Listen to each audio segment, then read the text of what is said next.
So regular Board of Directors meeting on June 5th, 2018 at the district office.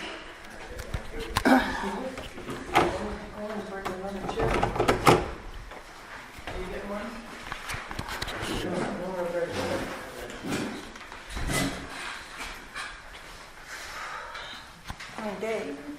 It's been a long day.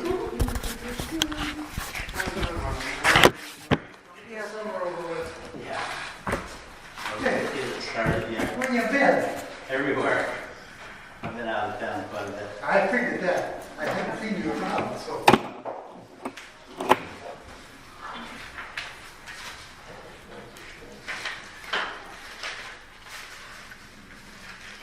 That clock is worse and worse.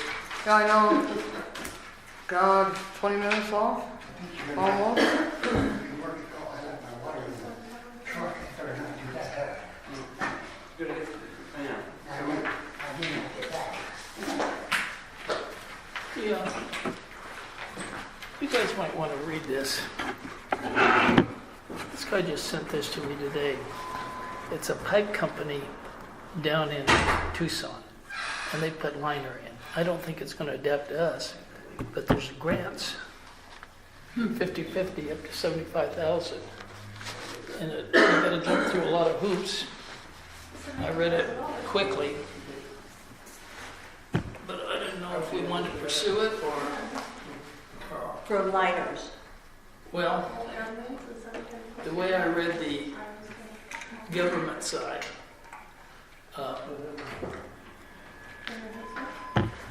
it's government money that they're giving away for betterment of water districts. Now, we tried this once before years ago, and we More didn't qualify. more than 4 years, because it was before I was on the board, I think. I thought it was when Karen, right around the time we had the engineering Yes, study. and they, you're right, they looked at it, and they said, no, you don't qualify, or you're not geared up to do that, but maybe we are now, so anyway. Okay. I don't know if you want to assign it to somebody, This part of it. well, that's the, No, here.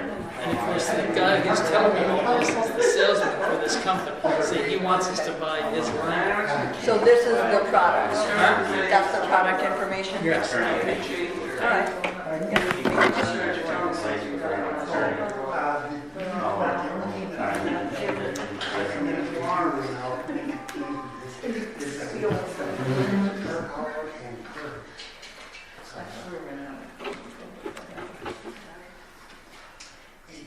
Figures on that.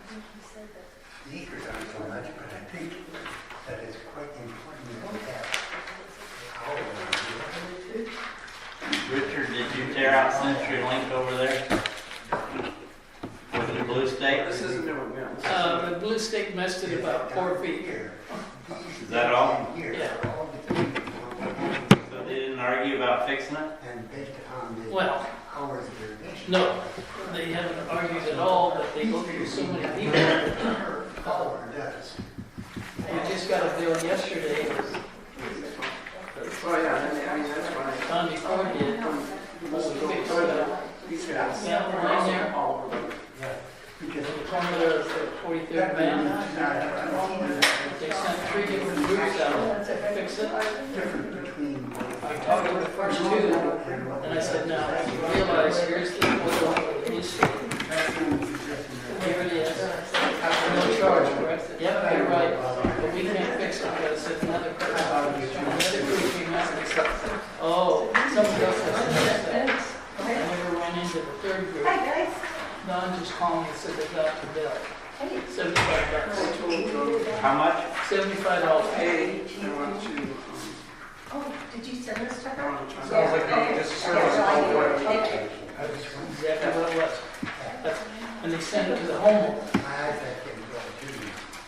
So I said, she called me today and I said, How many bills are you from way back when? everybody's help, they haven't called me in 5-6 weeks. You and I So I was fighting for it. come on, come in, Arizona and see what, we'll go to court. No, quick call. Sure, yeah. It's all right. 179. Yeah, but, yeah. They give you to a collection The agency. mayor's has raised their They go through a lawyer. maximum, it used to be. And they just sell papers from one to another. $1,000 now. Yeah. And we used to put. What about them the on just on the big concrete deal you said is back there. And then immediately appreciate it. What are you gonna do about that? I'm gonna have to dig it up. But I found that because last Wednesday, the city called me. We went to a meeting, and that's what I got. Separate from. We needed 3 weeks notice at 49th Avenue. Yeah. And they called and said, can you make a meeting Wednesday? I said, yeah, what time? But I agree 10 with you on o'clock. that one, yes. I'll be there. The conference room was half again as long as this, with a big table in the middle, and there had to be 30 people there. I didn't know what to do, so everybody kind of got a seat at the table. I sat up against the wall with about 8 other guys. Who are you with? I said, well, we're in construction company. Next thing I knew, they said we're going to start Monday. I do anything, you know, what Here it is. Close it, tear down 20-story buildings. So, we we started. They had 10 to 15 guys yesterday and today. Starting. Right? On 49th Avenue? How are you guys? I'm here. Oh, good.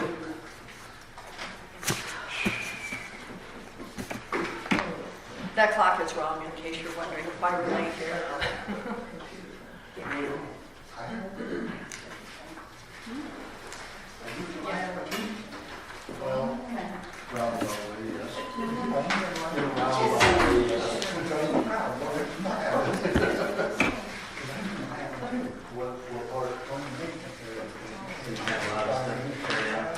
Got turned down to 68, so I can check it, so you down.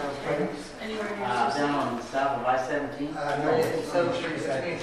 Oh, yeah, Over by, That's- over there. How many different companies? Is that just one? One facility. Let's do it all. Okay, I tore down all the buildings, these are the buildings, they go down to this 20 feet. There used to be a lower pit, they built buildings and just knock them down, the dirt, just kept building, building, and then retooled the facility and raised the dirt down. Now we're starting on land and goes to the back. It was like 2.5 million cubic yards.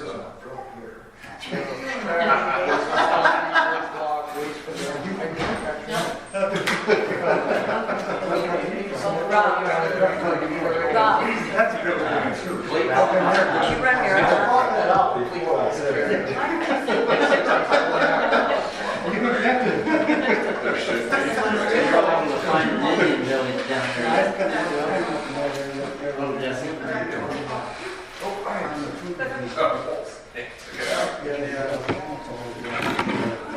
Where's Larry? Wow. Did you do the church in LA? No, that was right on. 658. Oh, there's only one or two left. I know, that was a landmark. Everybody can say, like, the church. There's a million kids that got pictures taken there.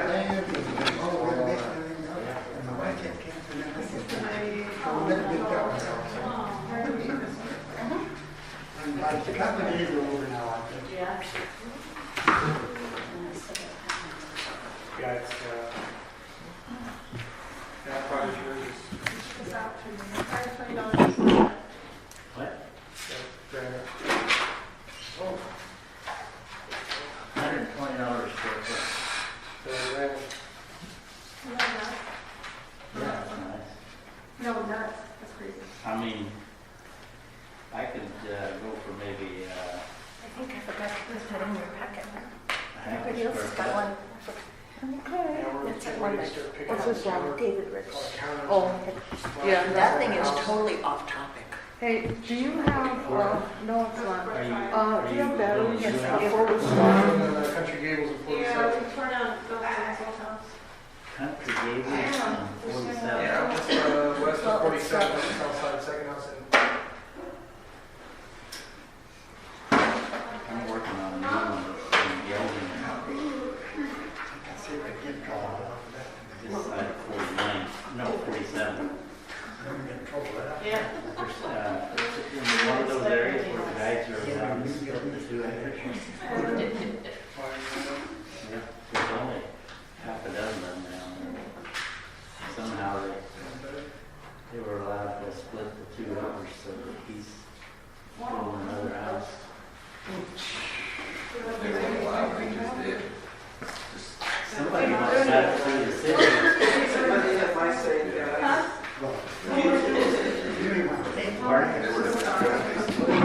I know, but there was a half a dozen of them somewhere down there that are exempt from the rest. Up here, it's 100% has to approve.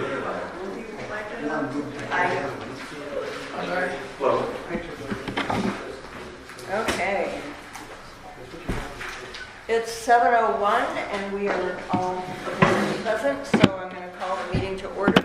It is the regular Board of Directors meeting and for June 5th.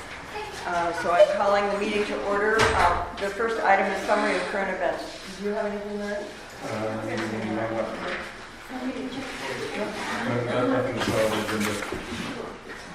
Do you have anything? Thank you, Don. That comes under reports, right? Right, no, summary of current events is the first, no, item number 2. Okay. Do you have anything? No? Okay. Yeah. All right, item number 3, approval of minutes.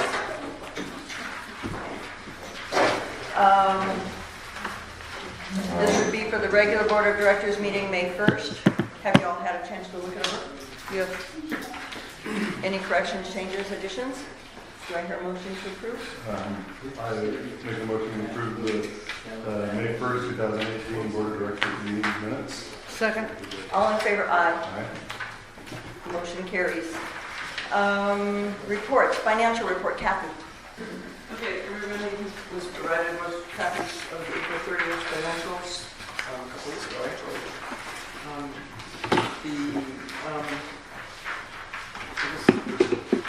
most important report that everybody has most questions on is the revenue and expense versus budget.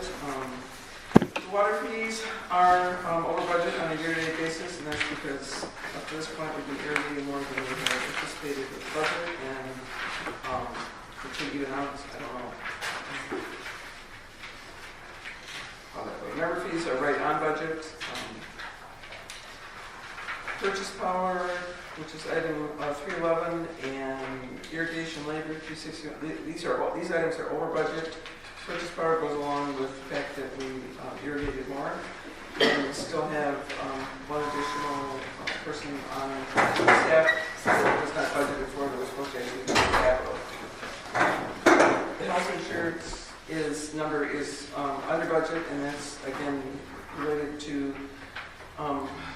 the people on payroll. Some of them chose not to go through Summers Farms for the insurance; they got it through a spouse or whatever. So, and that's something that's you just don't know until you get in there and see. So that's the way it is right now. That's why that is under budget.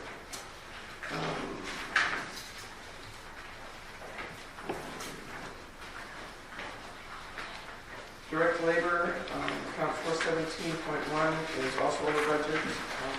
Again, that gets back to having additional employees and not capitalizing as much as we had anticipated when the budget was made. Legal expenses, account 441 is over budget for reasons that have been discussed in prior meetings. And other than that, unless somebody has some questions.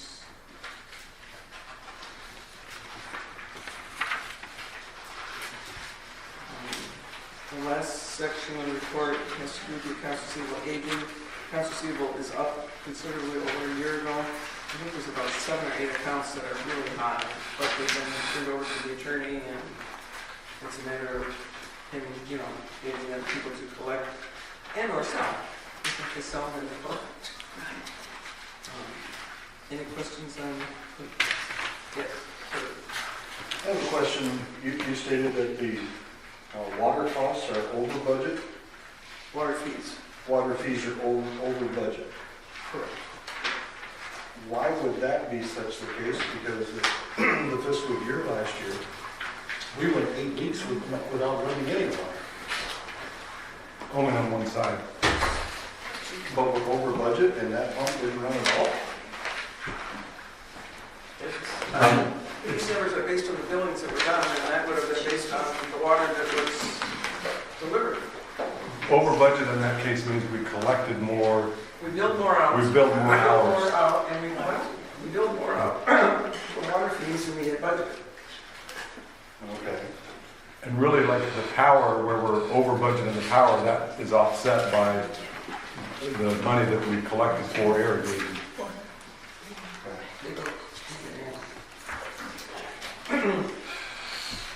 Which kind of leads me into the next item that, this was in there. We looked at possibly revising the format for the financials, starting with the next fiscal year, and that was the last part of the report. And right now, all the fees, all the income is showing up at the top. We have the water fees and member fees, other miscellaneous income items are up at the top of the report. What I was recommending or suggesting to the board to review is basically putting the water fees and then all costs related to the delivery, to the water fees, so that it would be easier to see just exactly what the cost of delivered water is. And then we would have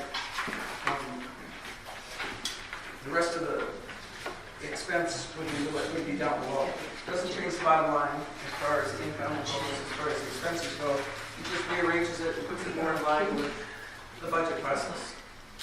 When the budget committee is trying to determine what water fees, the water fees costs are going to be this way, we'll have the income and the expenses closer together, as you could say, in the financial statement. So the last 3 pages are what you're proposing to do. Right, it's just a recommendation for next year, and it can still be tweaked further. It's nothing, basically, it's something that can't be done within QuickBooks. I have to export it into an Excel spreadsheet. So once I do that, there's a little bit more flexibility in reporting and identifying line items. QuickBooks is rather limiting on what we can do with report lines. This is not something obviously that we can answer on immediately, but it would be something that we were going to do. We'd start with the July 1st fiscal report, which would be in August.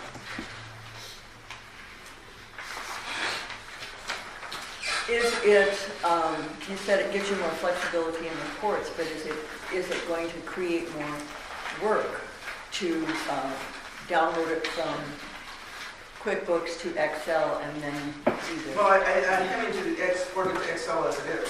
I'm doing that anyway, the report that I present on a normal basis.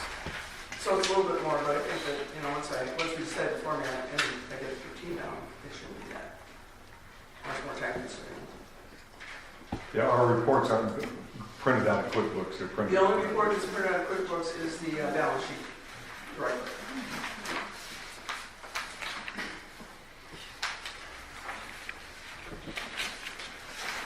You guys have any opinion or discussion on this? You want to have more time to look at it? Yeah, I'd like to look at the new. Yeah. Like I said, it's something that's kind of looking ahead to next year. Well, I have a couple of things here, and I have to agree with her that putting this in, puts it into a fund accounting system is what we're supposed to be reporting at, because that gives us a net result on the water services fund and also the membership, and then capitalization can be put in with that also, which gives you the 3 profits that make up our bottom line onto it. The only thing that I talked to Kathy about on this was that over and above this, I would like to see this report, but I would like to see in the variable expense up there, under the power purchases and the water cost, a per hour figure, because those dollar figures mean nothing. It's how much per hour is what it's costing us. That means a lot in analyzing these reports. the dollars mean nothing when it comes to variable expense. So that's one thing I said, but she doesn't put it quick, that's an easy fix. By doing that, it also does two other things. It also puts the number of hours of water billed up at the top of it, and because that's what's needed to put that 100 there, that per hour figure in there, and that gives us a trend on what this gentleman here was asking about. Water billings are up, well they are, and if you look at that figure, you can tell it real quickly. So I kind of like the idea of going to it this particular way, and like I said, the only thing that I would recommend is that we do put a per hour cost on those variable expense up there. We could put a per acre on the membership too, but that doesn't mean near what's down there. It means more on the variable expense up there. But I like the idea that we're doing that. I think that's an excellent idea. Because then that conforms more with the reporting that we have to do to the state of Arizona with regard to flood accounting. Is she getting the information she would need to have that hourly? Pardon? Is she getting the information delivered to her to do that hourly thing the way we're at? Yes, it's very easily to do it. I'm not getting it now. Well, That's what you're asking. it's not getting it now, but it is readily available. How it's determinable is if we are sure that our billing system is working correctly, all you have to do is divide the irrigation fee, water fee, Billed hourly. by the per hour rate, and that tells you how many hours that you do it. I've been doing that ever since they quit doing it. Because we used to get off the billing system, it would give us the hours billed versus the hours pumped. And that was a very, very good measurement because we knew, are we billing everybody? That's how back in 1990 something or other, when we did the audit on the billing in the system, that we found out that there was people getting free water, there was people getting free membership. Because when we got the actual figures and compared it by dividing it the other way around, we found out that we were not getting the right amount of income. And that's when we made the corrections and started getting those people billed and et cetera onto it. And that's why I think it's a very important change to make that. Now, there is one other thing that I want to talk to Kathy about, and also to the board. If you look at your balance sheet back there, I believe... That's the first In the new one or the old one? No, I didn't do anything to the balance sheet. Okay, you haven't got it now. When you get the balance sheet, then I would like to talk to you a little bit further about that. You revising it? No, Oh, well, no, it's only about figures now. okay, well, what? Specifically? You had something to say about the balance sheet? Okay. Well, on the balance sheet, if you go to the very first page down there, and you get down to, or maybe it's the second page, you get down to account number 203 through 302, crude water. That is a liability, but it's in the wrong color. Which tells me one thing, that the amount that we actually paid the state versus what we wrote off during the year was very much incorrect by about $2,000 some odd dollars. So that makes a big change within to what we reported last year as with regard to that, because $2 on that is about 20 or 30 cents per hour on the irrigation, which we plan on losing this year because of the fact we made money last year. Okay, that's very important to that. Now, what I noticed we're doing here is that we're using the budget of $500 a month to write off the water fees. And the reason she's doing that is because she's not getting the figures. And the reason she's not getting the figures is because we're not getting the correct water report. That water report was changed from what Bob Brewster and I had done for years to a different format, and it no longer gave us the information that she needs to project that. I also think that there is something wrong with our electrical bills, and again, that goes back to the same thing. That used to be determined by the water pump report. And we're not getting that information anymore since they changed it. I think we should look very much at revising those things that she can give us better figures. Yeah, if we pump more water, the water fee should be up. They should be up. They shouldn't be at $500 all the way across the board. They should go up. And this year, I'm really kind of curious as to why we end up here with a big credit in there, because this year we pumped more water than we did last year, and this runs from January to January, so this was all over in January the 1st. We should have had these figures because we have to report it to the state at that time, and therefore that should have been adjusted at that time. Okay? D. All right, I think those are things that we're gonna have to consider, but I don't think we can. I don't think we're right tonight, no, but it's something I want you to look at on the future agenda item. Okay, all right. For right now, do I hear a motion to accept the financials for April 30th for filing? I make a motion to accept the May 22nd financials for filing. Second. All in favor, aye. We can maybe discuss that, putting that in the billing and collections policies maybe, or when we're talking about Yeah. financials. Okay. Did you say aye? Yes. Okay, a motion carries. Kathy, I believe you wanted to bring an item. If we could, It would be item, new business F. Yeah. I'd like to move that we move new business F to the, and discuss it now. Do I hear a second? Second. All in favor, aye. Okay. Kathy, do you want to discuss why you wanted this brought forward? I just believe that, since we're talking about basically 2 file cabinets, $600 for the total, so $300 a file cabinet, it's not really a depreciable item. It's something that should be expensed. Now we can, expense it, office supplies, expense it how you want. If you're intending to use the capital account to keep track of quote-unquote inventory, office equipment inventory, that really should be something separate from. The IRS used to have a rule of thumb that anything $500 or less was not considered a capital item. They had businesses expense it. This year, in 2017, they actually raised that de minimis amount up to $2,500. 2017 or 18? 2017, they raised it to $2,500. Okay. So I would just recommend, from a bookkeeping standpoint, that we expense the items as opposed to capitalizing and depreciating them. You could do what they call 179 and depreciate it all in 1 year, which gets you back to the same point on the bottom line.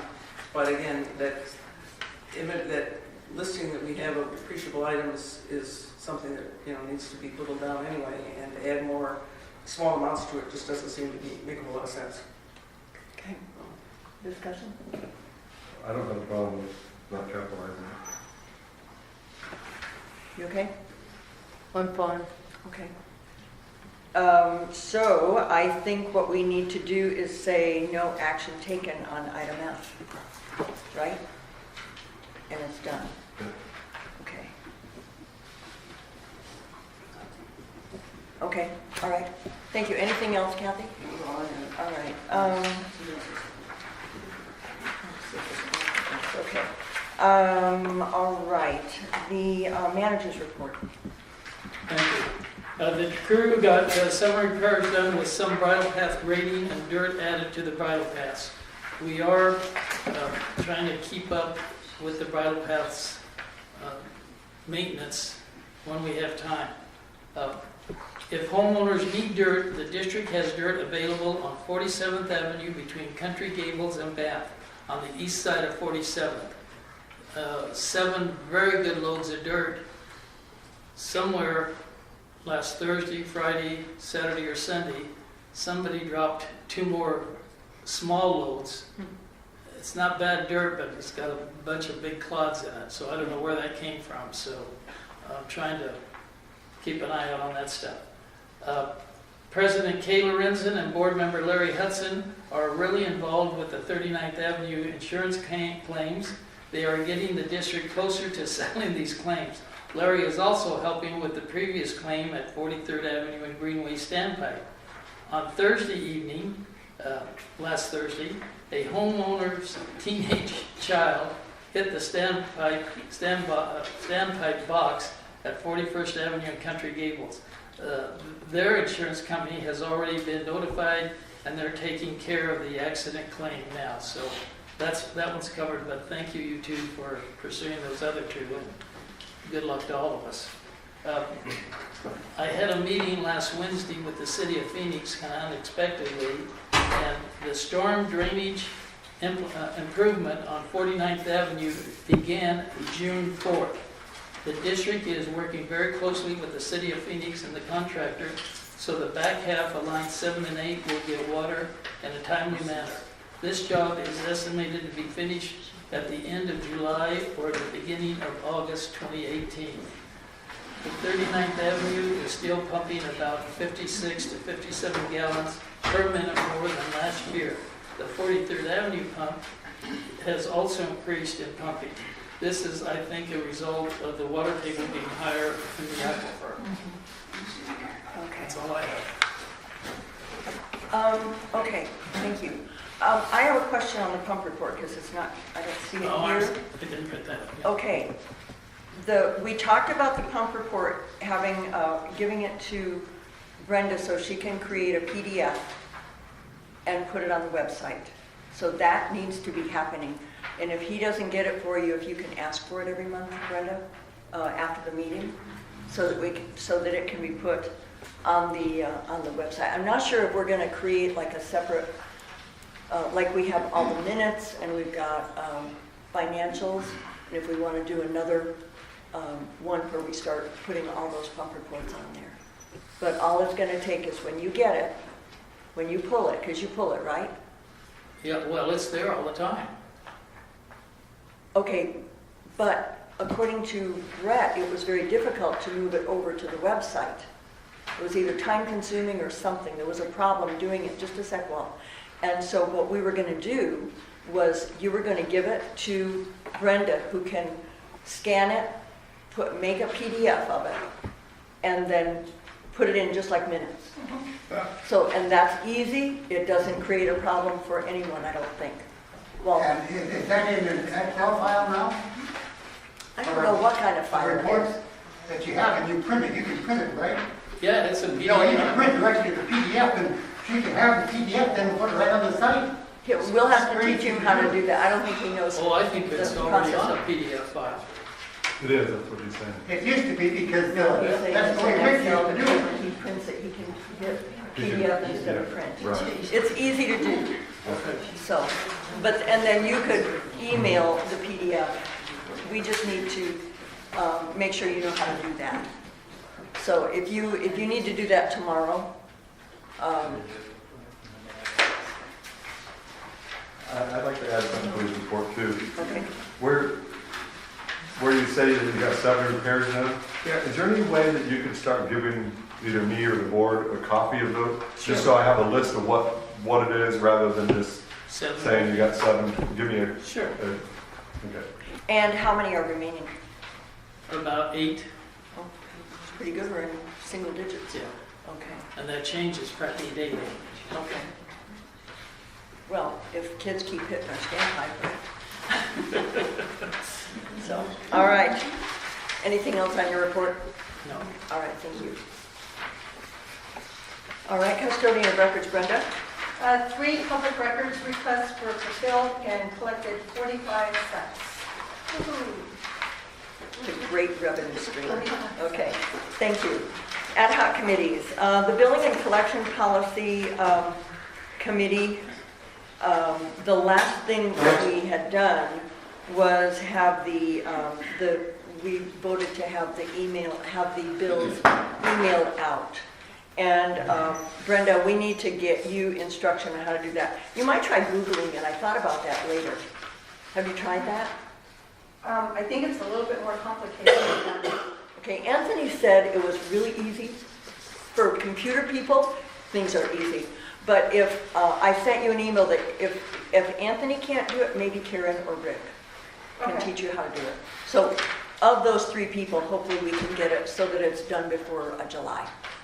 Okay? And were you recommending, we've got other things that we want to put in the billing collection, so we need to meet again probably? Well, actually, we're going to discuss that. Okay, well, let me hold off on Yeah. scheduling a meeting then. Employee evaluations, Renee? Peggy was out of town. I was trying to schedule a meeting in May, and Peggy was out of the country. And I forgot to get with you, Brenda. Did you get with Karen to see if she would like to be on that? She does. She does? Yeah, Okay. she had told me. So we'll set up a meeting when the parties get back. Okay. And,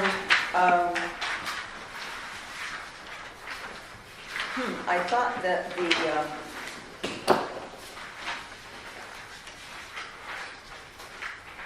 the employee handbook was on here, but it's not. But I'm planning on having a meeting once Peggy gets back. So we will be doing that. So old business, I think we're at. I make a motion to combine, under old business, A, under new business, or A and F, GPS is related a little bit to the irrigation, I think, and then under new business, item number T. I make a motion to merge. To move those? Yes, to move them into one, all into one, to save time here. Okay, Okay. Second. I second. All in favor, aye? All right. Okay, do you want to lead the discussion? Well, I understand that with this new 5 minutes adding, to the irrigation schedule, that our irrigators are having problems from point A to point B if somebody adds 5 minutes onto the list. So in other words, what I'm being told is like, I'm going to use a coma and I don't know which way you go. Like, they would close a coma, but yet at the same time they have to be somewhere up here, and they just physically can't they can't be in two places at one time, and I think Walt has some more information on that too. Yes, I have been getting quite a few complaints from homeowners, not directly, but just in talking with homeowners. And I also see it on the website, and I see it myself on there, that we have a lot of water running down the streets and night that they shouldn't be running. So, in fact, one of the board members asked me the other day as to why we were irrigating Greenway High School again. Well, I did some checking back on the irrigation schedules because I follow those irrigation schedules very carefully on those. And I went through the irrigation schedule, and I figured that about 23% of our turn-ons and turn-offs from one homeowner to the other homeowner is less than or 5 minutes or less. That's a pretty high number. Do we know When you what? have 230 some turn-ons and turn-offs in one schedule, and you do 23% of those in less than 5 minutes, those irrigators, there's no way that they can go from one side of this farm to the other side. Now, I remember back when we installed the 15-minute rule and why we installed it. And I'd like to give you a little information on that. That was installed back in the 1970s or 1980s, I forget which it was, that we went from a, whatever you wanted, when we switched from people doing their own irrigation to irrigators, that the irrigators had to have time to get from one side of the farms to the other to turn somebody on and turn somebody off. That's where the 15 minutes was established. It wasn't for the purpose of any other than just for that.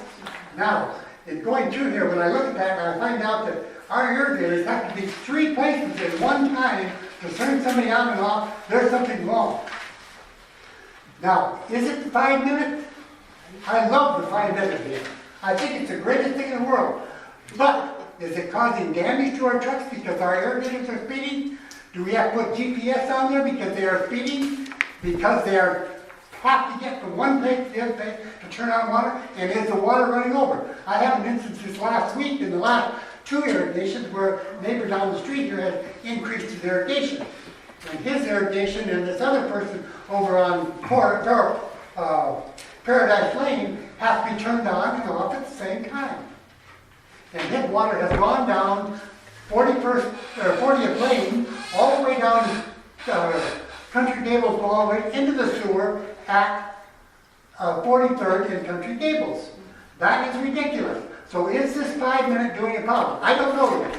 Okay. But I need some help in determining that. And I would like to get some people who would volunteer. I know how to do it, but I need some people to do it because I can't do all this stuff anymore. Okay. And I need some people to help me with it. Okay, I have a Vic? question for you. Oh. Do you know how many times they had the line changes at the same time when we were on the 15 minutes? I've gone back to a year ago and looked at those compared to this time. And it went from 15% then back up to 23%, I think it was this year. And I'm pulling those out by fingers, so like I said. Really not that I don't much have to- difference. No, it isn't, but the other thing is Richard helps when they've got those tight turns. Victor?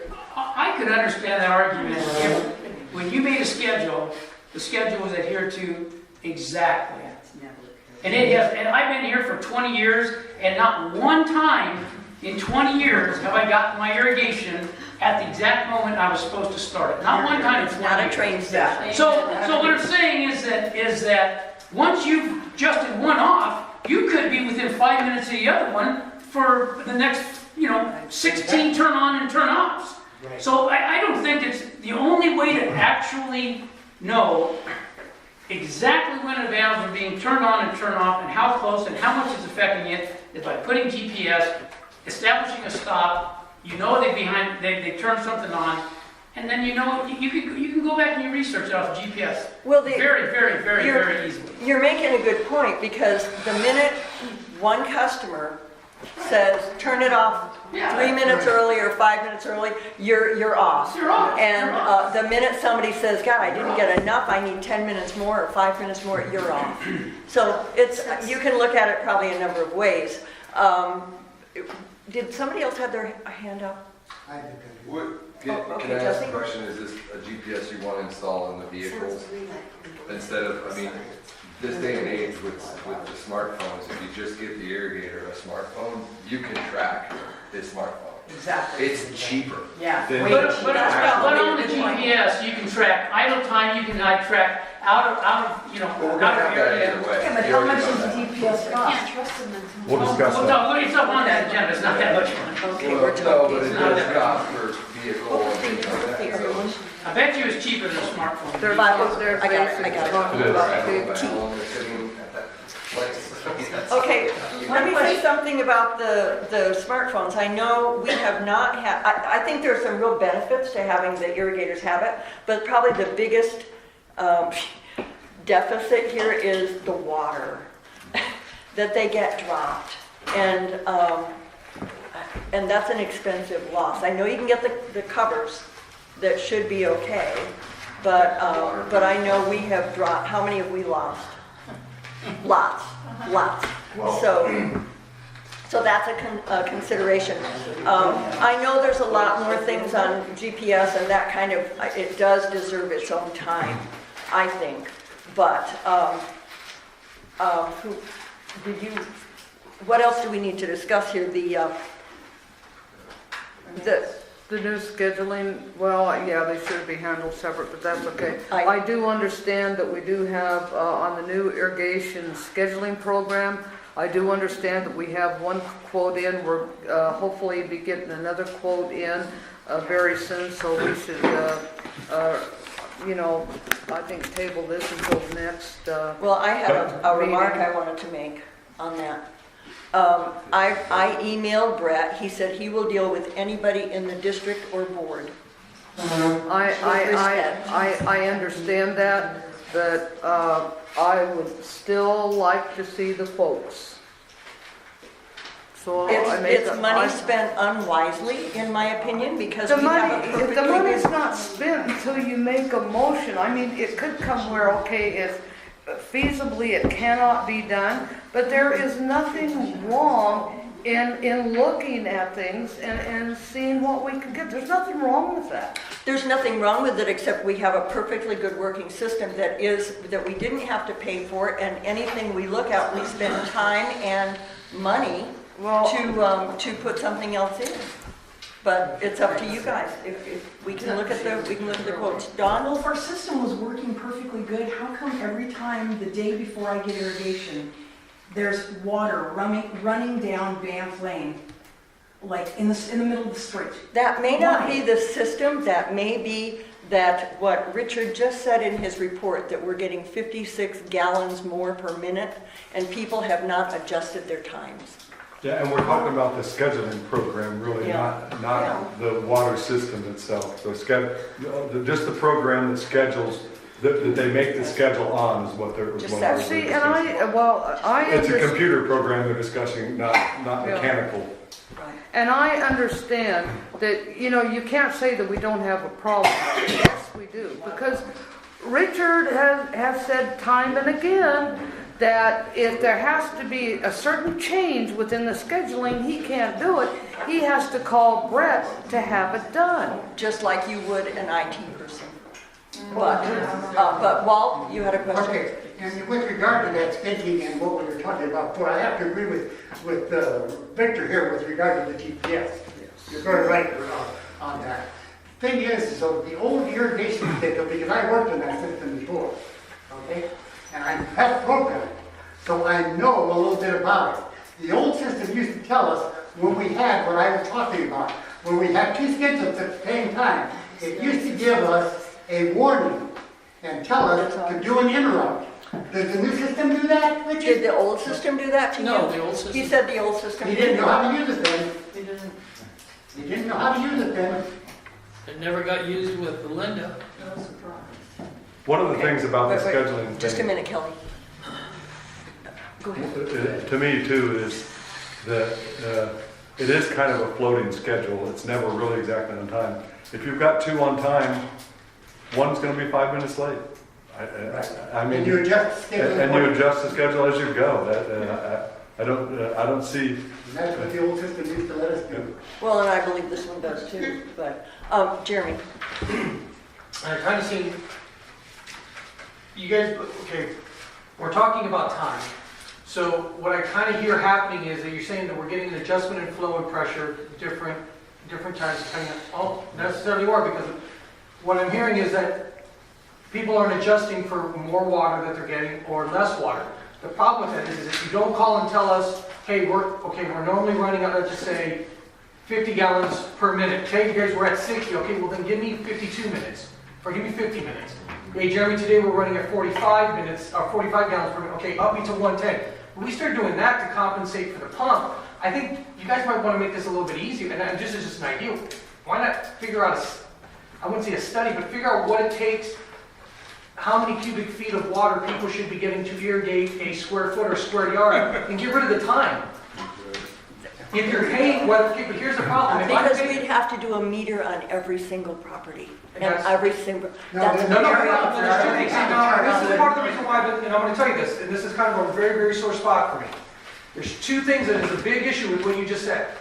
Time. People are paying for time. So if I know that in 1 hour I'm supposed to irrigate an acre of grass, and next week the pump is not performing, or there's an issue, now I have to pay for an hour and a half or 2 hours, but that throws the schedule up. So now I'm paying and getting half of my money. Or now maybe the next week, maybe it's up a little, but now I'm overflowing.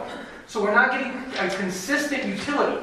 Second thing is, you're charging for a full hour of utility to somebody, and a lot of people in this neighborhood are getting a full utility for half an hour and getting runoff for the balance, and that's not right either. So we're talking about water in and water out, money in and money out. It's the same thing. If we got it to a point where we said, hey, look, I'm just throwing a number, we're going to charge 10 cents a square foot.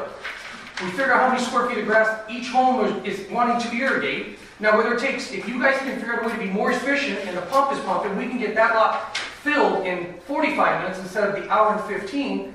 The irrigator's moving on to the next one. He can continually watch what he's doing. And then we don't have to worry about overflowing because he's like, hey, you're almost full. I'm shutting off. I'm shutting off. There's no reason to continue irrigating. You're starting to overflow. You got too much water. Well, You're right. The problem is you don't overflow sometimes until 20 minutes after you shut the water off. 20 minutes after you shut Oh, the water? yeah. Oh, Yeah. Okay, then that would, but that So, would so be- now you're telling the irrigator, okay, when it gets up to the pine tree in the front yard, turn it off, turn it off. So that guy's gotta sit there and wait till it gets to my pine tree because I know that 20 minutes after it gets to my pine tree, it's gonna be full? Well, always work that I no, know. it doesn't always work that way, but you could also alleviate your schedule. You're not running back and forth. You guys can be running somewhere. An irrigator can be maintaining more than one property on the street and maintaining, They are. keeping them full. But not having to run back and forth. If you guys are just filling based on the necessity, and they're paying for the square footage that they're irrigating, not buying a lot of time that some people aren't getting, and there's a fluctuation in utility. Okay, Kelly, did you have a question? Well, yeah, we seem to, for like the last several months, not getting the pressure. And I've talked to Larry, talked to Richard, talked to Brenda, an hour 15, still. And I swear there still has to be something going on in our line because Chad and Anthony, they didn't get it. They got half of their yard filled. And I don't understand. And I saw on the Summers Farms that for the last 2 weeks, everyone's been complaining on that line and the line in front of ours. So which is it? Are we not getting enough water or are we running down the street? I mean, it's, One, it it's not. makes me, it We're makes not. me wonder We're not if getting people it, have but their times One street right. up is. We haven't It's changed our time since we've been doing it. Okay. Yeah. All right, So- Victor? Yeah, I got 2 points. One, on the position that she has right here. What would it cost to run a camera down that quarter-mile section of line that she's on? I mean, if it's a consistent problem in everybody, why don't we just try cameraing the whole thing? It can't be that much money. And if it shows... We have the camera. Hmm? We have the camera, right? Yes. We Okay, have so it. why we sent pictures? Yeah. Video. We've done that on like all the lines that we thought, sorry, I can't see you. All the lines that we thought that we saw, where we were having trouble, we have the liner in there and we pulled out how many feet of liner? Yeah. So that We've helped had a lot. that liner come out. The second point is on Jeremy's. I don't want somebody dictating how much water I get. I would rather not go that route. I mean, that would be a real tough thing to go. I'd rather just say, I know my water, and I know when I get it, and I know how much I need, and if I have to adjust it, I just order more the next time, and I haven't changed in a long, long time. And because I probably take more water than most, but I have more trees than most, and I like a lot of water. Where my neighbor to the east, they're 96 and 80-something years old. They can't take that much water. I have to irrigate for them. They probably take 2/3 of the water that I get, and they still overflow. So I'm kind of wrestling with theirs and mine, but that's, I mean, I don't want somebody to dictate how much water I need. I'd rather just get the amount of water that I want to order. And that's fair enough, but with all, just so you understand, this isn't like a kind of a story that I'm trying to think. I own other properties that are irrigated. I don't touch my irrigation, and I don't have any problems. My irrigator shows up. Sometimes he's there for 45 minutes. Sometimes he's there for 2 hours. He checks. I never work. I come outside, the water, they fill it up. There's not an issue. My whole property, and that I have more than one property that's irrigated that I own in this valley. And they're not in the West Valley, somewhere in Goodyear, I own them in Scottsdale, far south is Chandler. I don't have these issues. This is the only place I own with irrigation that we're having these kind of We issues. probably don't get the amount of volume of water that we're getting out of it. 1,250 gallons of water per minute. We probably don't get that. If you're getting the gravity flow out of SRP, you're getting at best 1/3 of that, maybe 1/4 of that. But what I just said was. And cheaper. Well, that's a business model. $86 a year. But that's a business model for SRP. That's not, Right, if you know SRP, right. SRP takes it at a loss. They have to, Well, they make it up on power. because they make it up on power. So that's obviously, but my point was, this wasn't just a kind of a conjured up idea, and the fact it's that I'm using this model is being used in other facilities or other neighborhoods, and it works. Like I said, I don't touch it. Like I said, I can see the guy out there, he may be irrigating for 40 minutes. There's sometimes he's out there for 2 hours, because we have like no pressure. There's no head pressure. But I wake up in the morning, all the grass is filled, everything is filled where it needs to be filled. So and there I know that I'm paying X amount of dollars and I'm getting the same amount of utility, whether it's, we got good pressure or bad pressure. It just seems like, and we're paying for the cubic foot of water. As a rule, there is not a lot of variance in how much water we're pumping. It varies a little bit from summer to winter, but as a rule, the pump is pretty consistent. The problem, if you're not getting enough water, is on delivery. It's either the water is not being routed correctly, there's a clog in the system, Somebody's pouring water. Or there's a Somebody's clog in your got a own, valve. there's a problem in your own property. It's like, I didn't rake leaves one time and it wouldn't go to the front of the property, it went out the side. And that was my own fault, I didn't have time. Yeah. I mean, there are things that happen where you don't pick up the debris from the last irrigation and then it makes, or you didn't have a chance to mow. And those things are hard. I don't have a question, and I know our water varies dramatically, has for years, we just never know quite what. And I just think everybody needs to understand that irrigation is not a science. At least here in Sunburst Farm, is that we want to turn it into a science. It's as much art as anything else, and we have to manipulate it and work with it. That's all there is to it. But it should be relatively consistent. I've changed my time one time or twice maybe in the whole, I've lived here 25 years, and every time I've changed my time, it's because I either start irrigating more or I'm not irrigating quite as much. And sometimes I'll not get quite as much as I want, and sometimes I'm on the same line as you guys are, and the last 3 times I'm putting water in the street, and I mean, I'm there managing it That, right now, that 39th Avenue pump is pumping some water, and so you guys should not be having, that's why I said I'll be at, your next irrigation, I'll be at your house. That's the problem, you know, we've had the same consistent time every single time, and because of pressure, delivery, whatever you want to call it, at an hour it should be shut off. When the pressure was good, everything would be full. Right. When we get runoff after the fact or calling in say that it's not getting to where it is, and numerous times I have called Richard that we're not getting the water. The one day he flooded us out because we got 40 minutes of runoff and had it running down the street. But every single time in an hour, when it doesn't even get halfway up to the front lawn, there's a serious problem. And the valve that I'm talking about is screwed off completely. There is no restriction. Yeah, I know that you're getting water Thursday evening. I'll be at your house and you're getting irrigation. We'll see if we can figure It's out so what's going on. inconsistent. Okay. It's just, We'll I try just to have one figure it more out. question on this runoff. We've been hearing this for years. I mean, what is it, how much runoff do we have?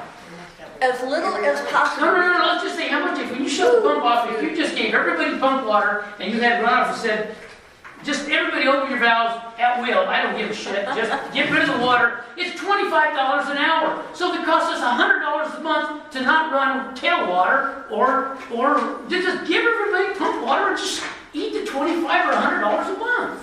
It's just ridiculous argument. It's a geology. But what do you, Everybody's got different but wait, elevations. you can't just dump it. Where are you gonna dump it? Tell somebody to open their valve. There's 800 people and somebody will open their valve. And then people complain because somebody got some free water or Well, somebody. then too bad. Then everybody gets a free. Get on the list if you want free water and give everybody pump water and screw the tailwater.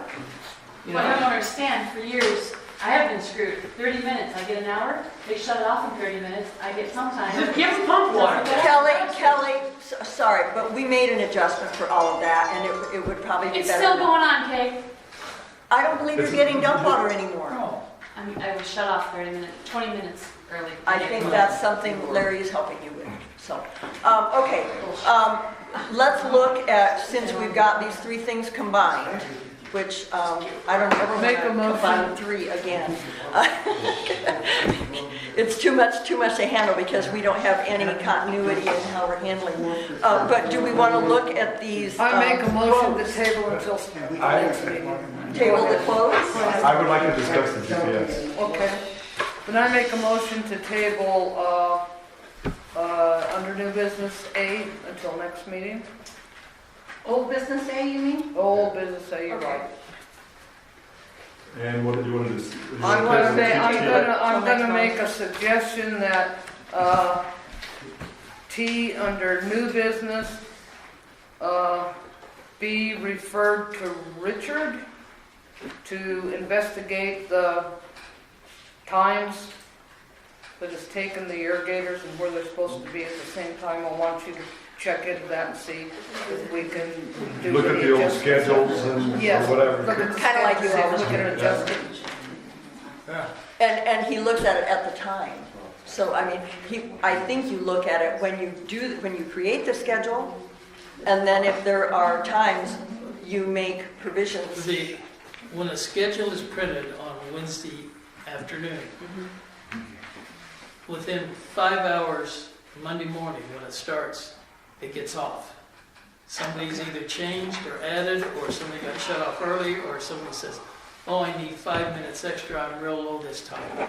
We give them that 5 to get them, stupidly wait an hour and come back. Right. So it gets off daily. So I'm looking at those schedules every day, first thing in the morning, because the night shift, things really pop up. Right. And then we check it again on Wednesday in the afternoon. When the day irrigator leaves, we have an update. Okay, so as she has requested, maybe you can do some analysis on that. Look at old schedules with the 15 minutes and the new schedules. The schedule, that doesn't matter, to tell us anything. It's when they actually got their water, once the whole schedule's done and you see everybody's. Okay. And that's available to anybody. To look at All right, we have a motion on the floor Motion to to table A. new business A until next meeting. All in favor? Aye. Aye. We left in, Motion under carried. old, okay, under old business, We can leave F on there to discuss, I don't have a problem. Which one? F under old business. And T, we've already said that Richard's gonna look into. So we're gonna say no action, or we're gonna, No, we're we're not we're gonna say any tabling? action. Are we tabling We're F? tabling A, we're not tabling F because Larry said he would like to talk about it. Okay, do you wanna talk about that now, since it was kind of moved up? Yeah. Okay. I'm in favor of putting GPS on the vehicles. I think it would solve several problems. For one, just like, for instance, Kelly and Scott, we could say, our truck was there at this time, it was to turn it on, it was there at this time to turn it off. We can look at when they drove to the pump to turn the pump off. We can go back. We can look at idle times, we can look at out of area times, we'll know if somebody comes in and says, hey, I saw Richard at the stock shop, we can go on the GPS, we can look back, we can say, hey, no, Richard was not at the stock shop, in our vehicle anyway. It costs $25 a month to have them put in there. You determine speeding as well, you didn't You mention can that. determine speeding, there's lots of things that we can do with it, actually. There's lots of reports that you can do. I have from a couple different companies, but Affordable GPS is who we used to have. They sent me a quote. They wanted $600 for the devices to install them, and then or to buy them, and then they wanted $159 to install them, and then the monthly fee. Anyway, it was going to be $991.60. And then I started calling around, and when he called me back, I said, you know, I've looked at it for several different companies. Basically, they've waived the cost of buying them. We don't have to buy them. It's $24.95 a month. You can get two different kinds of them. One is you just plug it into into the sensor where they plug in for checking your service and SIM light. They have one that's a little bit better model that is hardwired in, that also when you turn on your ignition it comes on. They'll give those to us free also, but it costs $65 if you want to have them installed. If you pay them the $65 to install them, they guarantee them for life. If anything ever goes wrong with it, they either put a new one in, they do the installation. So really, after that $65 per vehicle, it costs $25 a month for every one you put it on. Which vehicles would you recommend putting it on? I would put it on all four of them. I agree with that. I agree with that. The dump truck and everything? Everything. Why not? Yeah, sure. You're gonna put it on. Well, if it gets stolen, the thing is, if it gets stolen, you guys will have an easier way of finding it. How about the tractor? Huh? You put it on the tractor if you want. You can. You know, The I tractor, have to laugh because. our Traco is sitting over right now. I noticed tonight, because I went by and looked at that job site. Our Traco is sitting out on the side of 49th Avenue. Yes, and any key will fire that up. Any Bobcat keys, you can try that out. Would you like to make a motion so we can discuss it? I need one. We can, well, we are discussing. Well, I know, but Okay, you guys, hold on, we can't hear questions. Didn't we, I know we had this at one time in the Hey, you past. guys, hey, we can't hear, please. We're not talking, okay? Somebody is besides Karen, so, okay, Karen. In the past, I think we've done this before. What was our experience then? Why did we take it off? And there must have been a problem Because there or were an issue, tons or of why? records that, And what's changed now is what I'm saying.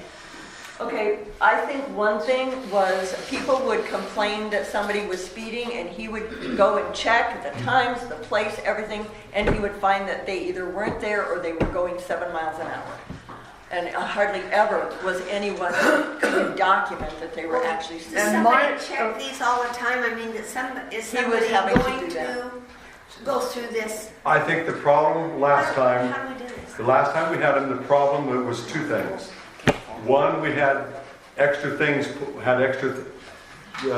items put on the reports. So every time somebody went 5 miles an hour over the speed limit, Kay got an email, Richard got an email, and I don't think we need that. It was called speed gauge. It was an extra accessory.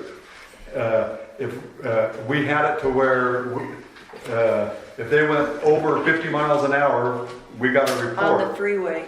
They'd get on the freeway, and every 1 minute, it was sending out a report. Somebody was going over 50 miles an hour, and they were driving at 55. So anyway, we had more than what we needed on there. And then 2, the passwords were given to, in the beginning to a committee, and some of those committee members kept them. And we had Randy Vidine that was looking at those GPSs things, and that created a problem. He was part of the posse, and so that it just created a problem. And I think if the GPS is put on there and we have just a few people able to look at it, I think it would be a big benefit for us. And another Like problem. maybe 1 degree things. And another problem that was reported to me is we actually had a irrigator repairman employee sitting over on the 39th Avenue yard not doing anything. So, and then there was reported vehicles being where they're not supposed to be. So that's why I really asked to have it put back on. But I agree with Larry, if we're going to put it on, it needs to be put on all vehicles. Not one should be left off. Yeah, I don't have a problem if we're going to put it on. I just asked the question. So which one do you want, Larry? When you say which one I want, Well, no, do you Well, want I- the one that on the GPS, well, let me ask a question. On the GPS report, if I can put the thing in physically, manually, I can also take it out. Yep. How are you gonna, I would rather have When it the comes one out. electronically or put in electronic, thank you. your question is, I would prefer the hardwire. Okay. However, if somebody unplugs it, you can have it set where you will get a report. Somebody just unplugged your GPS. So, I personally, I would rather have the hardwire. A lot of it, it's a little better system. It'll do, the reports that it can do are a little better, and it gives you a lifetime warranty on it. If 5 years from now, if they say, hey, this equipment isn't working anymore, they have to put it in, and not, we don't have to buy it. If it gets broken, if it quits working and malfunctions, they put a new one in it. I just think that for $65, it's a cheap warranty, if nothing else. Okay, so it's 65 to install, 65 times 4, and then 25 bucks a month. That's correct. $24.95. Do I hear a motion? $25 per or $25 per vehicle. Oh, so it's 100 a month. And we did not budget for that. Yeah. Well, we haven't passed our budget yet, so we can add it to the budget. Okay. All right. Did you make, I make a motion to put GPS on our vehicles, on the 4 vehicles. 65 per 60, installation and per pay the vehicle? $65 per month to have them hardwired, and Oh, no, no, $24.95. 65 per month? No, I'm sorry, Okay. $65 per vehicle and $24.95 a month. Second. All in favor? Aye. I'm abstaining. Okay, motion carries. Who will have access to these reports? We can discuss that. No, one's in his truck, he should not have access to it. He's We fine. need, We'll have to we need discuss to it put later. that on the agenda. On the reports, you to can't change discuss that. anything. Can't change it. You can look at it, but you can't change it, so it's not like you Because can that's go. half the reason for doing it, is to keep everyone off. Sure. We hope they are. Item B, discuss and possible action on pending insurance claim with 39th Avenue pump failure. I have been talking with Michael Oliver and with the people who adjusted, who went out, no, they're the adjuster, they're the people that went out and looked at it and determined in their minds that You haven't talked to her. They sent a sub. Oh, no, I talked with her Friday I afternoon. know, but she wasn't the adjuster. She's at the corporate office. They sent a subcontractor out as the adjuster to look. Right, and then she took all of that information. I asked them specifically for, I asked Michael Oliver, who's our broker, to give me some information, because the second time they said it was wear and tear, I said, show me. I want to see what you're looking at that you were saying it's wear and tear, because the pump is in the bottom of the well. So they, I asked them for documents, for data, for pictures, of anything, any tests that they ran, any inspection that they did, any photographs that they took. If they put a camera down there, they will not give it to me. They are saying that it is wear and tear. They are not permitted, according to some rule that they have, to give us that information. When we talked about where the nut on the top of the motor and then the shaft connect, and that it broke below the motor. Yeah, the coupler. And they said that was where the wear and tear was. But the drill tech people have a different opinion of what happened than the adjuster, I believe. So in talking with drill tech, the only thing, and with the insurance company, the only thing we can do that we can get any kind of satisfaction from this is to file an ROC report or a claim. So I have written up kind of what's happened. I've got the form mostly filled out, and basically I'm telling them what happened. The adjuster did say we might have a claim on the August failure. I asked, when they said it was either wear and tear or it was a contractor problem, I said, why are we paying for insurance? And they said, oh, there could be a mechanical failure. And I said, well, that's why we called you. So that's why she said there could be something on the August problem. However, she failed to call me back. So I think what we need to do is file this report with the ROC. So Drill Tech's not giving you the They will not. insurance information? No, they said that we'll have to, the right thing to do is to file the ROC report. He did speak, he said something I think that was rather telling. He said the next time you have a breakdown, you're going to have to tell the people such and such. And I thought, well, that's a clue that you're not going to be helping us. So I've tried not to damage the relationship with them, and I think you've tried the same thing.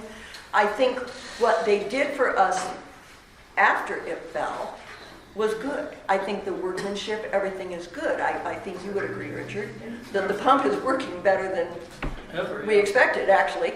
And so I think that their workmanship was good. I think the material is good. I think the problem is that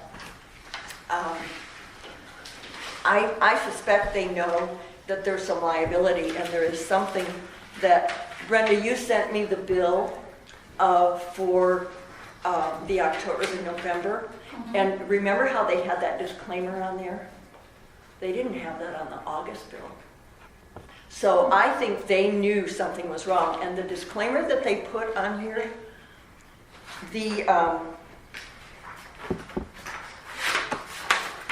this is so poorly written. You would think if somebody is going to write something on the back of a check or on a bill, that they would copy and paste it and it would be approved by their attorneys. This thing is so poorly written. Due to all the unforeseens on this well drill, and due is D-O. I mean, it's so grammatically terrible. Without acceptance, misspelled, of any liability, but only a goodwill gesture to help in aiding Sunburst Farms and their loss, misspelled there, by accepting, E-X-C-E-P-T, accepting this estimate and the goodwill gesture, Sunburst Farms and it representatives agrees that Drill Tech is not at fault and they will not hold Drill Tech responsible now or in the future or any liability. I think they went up. And it said Drill Tech will require payment be made in full at time of services. I think they added that because they knew there was a problem. If you guys try to go for, the ROC will help you guys, but you gotta remember it's a free service, so you gotta think how that's gonna work. Also coming from a contractor, if you have a strong case, but the problem is if you guys really want to get their attention, you need to just get a hold of It's like automobile insurance. Whether you think you're at fault or not, you file a claim with their insurance. We can't get to their insurance though. There's, Okay. They work for us. They should won't be- Hold on, give I it. know, hold on, there, Kate. This is where, we're going over grammatical errors. Now we're gonna go over, contracting errors. You guys never asked for a cert. You guys should always get a cert, which is a liability cert from any of your subcontractors. A liability cert will give you general liability, automobile, and workman's comp. That'll work. If anything happens, and then you guys gotta start looking, I mean, these are some of the things, but you gotta start looking at endorsements, any and all. There's certain things that are excluded on these policies. But, and I say this with all due respect, you guys have an attorney. If you could also have that, I mean, some of you guys may want to make the decision, you could have that attorney send a letter to them requesting that, and actually demanding it, because you could get the general liability company involved. That changes the whole perspective. Because right now, they have nothing to lose, unless you want to physically sue them. But you could avoid the legal cost by just going straight to liability insurance. Right. Well, And if you had the what we were cert to begin told- with, you could have eliminated a lot of this headache, because you Well- already had the cert in your hand before the work started. Well, and that's something that we need to talk about, warranties and liability certificates. But the ROC said that basically they will get the insurance. They will look at it because they're required to have insurance because they're licensed.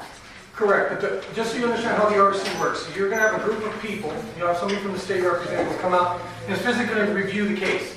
Typically someone who was a contractor that works for the state and/or is familiar with inspections and that type of work. You're looking at a person, and I'm not judging all of them because I can't, but what I'm saying is, you're not looking at somebody who's necessarily, they're going to try to arbitrate this. And it's going to be, how to put the right word? The only thing is that if you can really hold the person accountable, you can go after their license and they could be suspended or have an infraction on their license. Yes, that hurts. How hard is that to do? I mean, they almost basically have to just fully admit guilt or just you have so much evidence to prove. And obviously you don't have that right now. Well, we don't want to put them out of business. No, All you said we you want wanted to to do do that. is get the bill taken care of because there is liability. They were the last ones to touch that pump. I understand, but what I'm saying is the ROC can find in favor of you, but that does not force them to fix it. I've gone to the ROC over many contractors and subcontractors I've done work for. I can't tell you how many liens I filed against general contractors, developers, private homeowners. I can spend 8-9 months waiting in court to collect on a lien that I've got I've had people send me emails, sue me, I know I owe you the money, I'm not gonna pay you. I have 8-9 months to collect on it. And then I gotta get the sheriffs involved. Then I gotta go through the whole legal process of collecting the money. So it's not cut and dry with the ROC, but what I'm saying is, but what is cut and dry, and what works really quick, and I'm telling you this as a contractor, is you gotta get it to that general liability insurance. That's where it's getting, because they're paying that premium every month. And when their broker calls and says, hey, I got a claim here for $20,000, $50,000, $100,000, whatever it is we need to get this addressed now. Because the problem is the general liability company will have to fit the bill for the lawyer and the legal, and they're not going to want to do that. Because the bill's going to end up costing them more than probably the claim itself. Exactly. And it's just like personal injury, just most of the times they'll settle out of court just to settle. But this is coming from a contractor, and if you get other contractors who are in this, they'll tell you the same thing. I mean, I've had people come file a claim against me. Some of it was completely bogus. I proved nothing happened. They dismiss it. Someone's upset. They write a bunch of nasty letters about you on the email, or on the internet, whatever. They go tell their friends. That's just life. It doesn't work. But if you get a hold of your insurance company, that's the attention. It's like getting a hold of your wife. Hey, your husband's doing it. Now you got his attention. And that's the same thing. I think the ROC is going to help you, but I think you guys really need to work on getting the liability insurance. Can't you do both? Well, Yes, you can do both. yeah. But you Will the need- ROC, because they should have to have their insurance No. registered with the ROC, will they You'll just be, give? it'll just be your bond, you'll be just a bonded, you may be able to go against the claim, but you do not have to, they do not have recorded insurance with the state. Then my question would be, how do I find out who your insurance company is to turn the claim in if you won't give me that information? Get your That's where attorney you- involved. Your attorney has to ask for it. That's what you, or now, here's how it works, and I would say this, if I'm disputing with another contractor, I would call my insurance company and say, okay, this is the issue, this is where we stand. No help. Okay, that's They step have A. not helped. Okay, that's A, that's where I would start. And then B, I would hire an attorney Installer, depending on, if it's over $10,000, you have to go, can't do small claims, which obviously this isn't. So you're gonna have to file to actually get the information subpoenaed.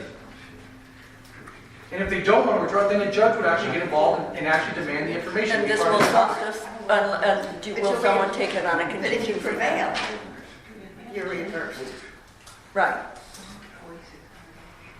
But it's actually not that hard to actually, see, if you guys are still in good standings, are you guys still working with them? Are you still using them? Drill-Tech? Yes. We haven't We haven't had any had more to, breakdowns since. because that, it's so- been working perfectly. And But they that's a work simple- on this one too. Simple enough call to call the secretary and ask to update your records that you need to have your license Oh, they're on information to us. and They won't insurance even return information. calls. Otherwise, they can't do any further work. Well, maybe they don't want to. Maybe you should. Sounds like they don't want to. In fact, At this point, I doubt if we called them, other than the fact that within 2 years, it would be warranty work according to the ROC. Which is a point, which is why I'm bringing up the April 17th, the April bill. And the fact that it broke down. And we don't know why, because it fell into the ground. So, I mean, there's so many things, and personally, I have thought, okay, should we get a contingency lawyer that says, okay, ask for $100,000, and then they'll take the 33% and we'll get our 70,000, or we'll get more than what we owed or what we paid. Well, it seems at this point right now, something would be better than more of nothing. I think tonight, let's go ahead with the ROC complaint. Okay. I think we need to try to figure out how to get their insurance information and just file a claim. Well, do you want me to make a call to our attorney? I think the bill's high enough. Yeah. Well, now this goes back to risk over reward. I mean, you got to worry about spending $500, $1,000, $3,000 to possibly get $100,000, or you may spend nothing and keep trying to fight where you're going and then drag on. And once your statute of limitation runs out, then you're at the end, and you'd be at the end of your rope. That's something you're gonna have to make a decision between the three of you guys. you need to. Well, I have no problem calling our general counsel. And if he doesn't want it, he will refer us. If he thinks we'd be better served by another type of attorney, he would refer us. Our attorney bills are just getting so costly. Yeah, I have an attorney that I'll call tomorrow, and he sues a lot of insurance companies. It's kind of his specialty, and I'll see if he can tell me how to get somebody's insurance information. Okay. And if that don't work, then we'll have to go to Sullivan and pay for that. Okay. I shall make a motion to table this until next month. Well, let's do the no. Or ROC. you want to do it? You want to Let's do the ROC? complaint. Okay. We can do both at the same Okay. time. Okay. And it will be tabled till next month anyway, I'm sure. So we'll follow up on it. So if you want to make that motion, we can still do it. Well, Make the motion. I make a motion to table this till next month. Yeah, a second. All in favor, aye. Okay. Motion carries. Discuss and possible action to establish personnel files per guidelines presented. What I wanted to do on this was have a committee, or we talked about having a committee look at it. I don't think it's going to be that hard. And what we need to do is have some general guidelines for every employee's personnel file, and then we need to have the manager's personnel files that the board has access to. And my recommendation would be that that's filed in the safe, not in the regular file cabinets. So do we want to have a committee look at this, or do we want to go through and knock out what we think we want? And Well, this agenda's so huge tonight. well, we've tabled this twice, I think. Well, yeah, I know. Where's the one on establishing the committee? It's under new business. Which item? Uh, I had it once. but- Oh, wait. Depreciation audit. I have it. I don't see it. What am I missing? I don't know. Tired eyes. See? Possible establish, okay. Okay, all right, well, who wants to be on it? Would anybody in this group like to be on that? I would like to, well, I tell you right now, I'll be there. Okay. Karen? Sure, I'll do it. Who said? Okay. Lynette? Who else? This is a committee for what? again? Kelly?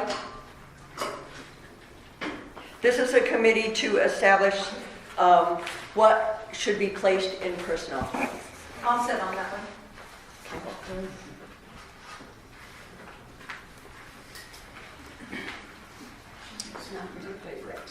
Okay, all right, so Of two. do you want to chair that?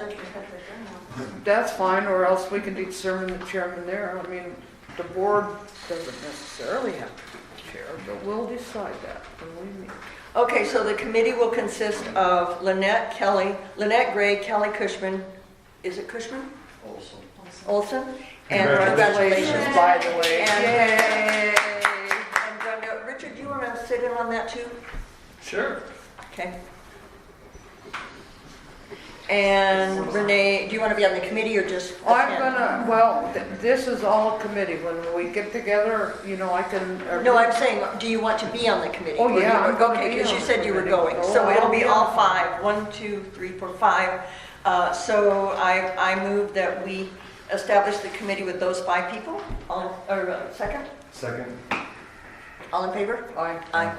So we took care of 2 agenda items. Yeah, so Right. we can take C in old business and And put no C. action, and it can go away, and then we can. Right. No action, okay. Okay, discuss and possible action on the HOA agreement. Is Tim still here? I couldn't see your hat. Yeah, I got it today, and that was the one that was rejected back in December. So we're redrafting one now, and then I'll give it to you. That's totally unacceptable to the board. And why? Just a lot of the stuff that's in it, it's just unacceptable. Like I say, I believe Pam was here in December or November and rejected that one. Actually, I didn't redone. believe it was rejected. I think it was discussed and,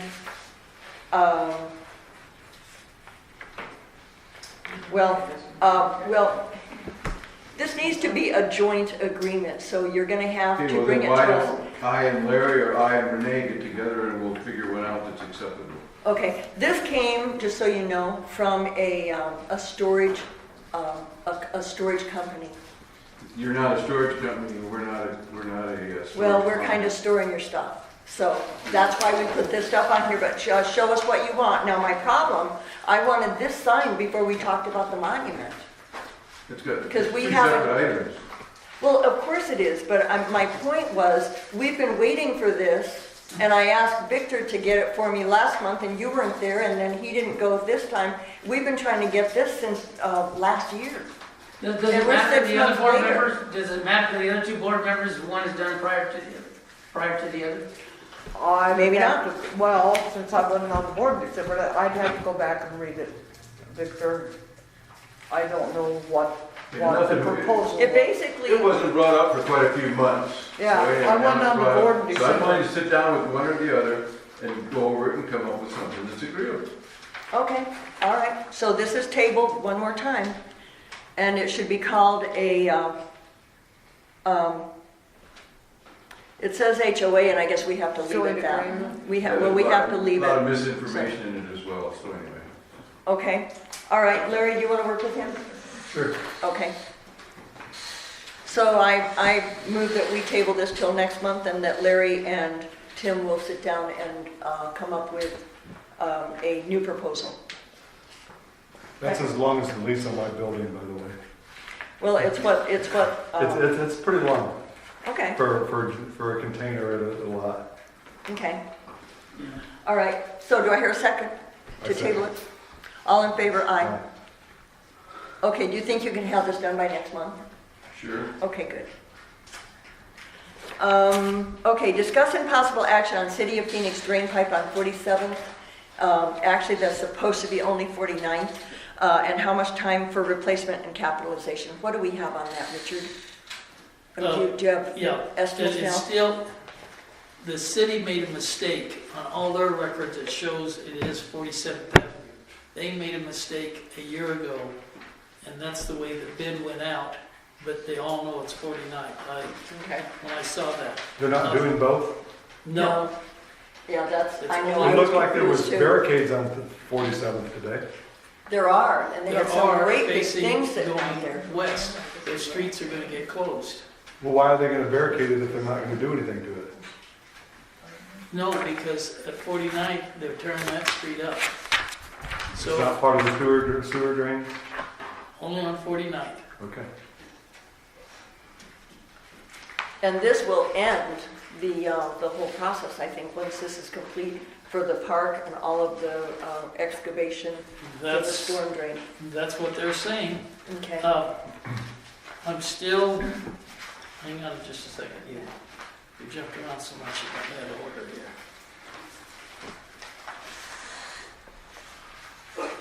We're still waiting, the city, the engineer at this meeting said one thing that he thought the contractors would do, and then the contractors weren't sure because they were playing catch up.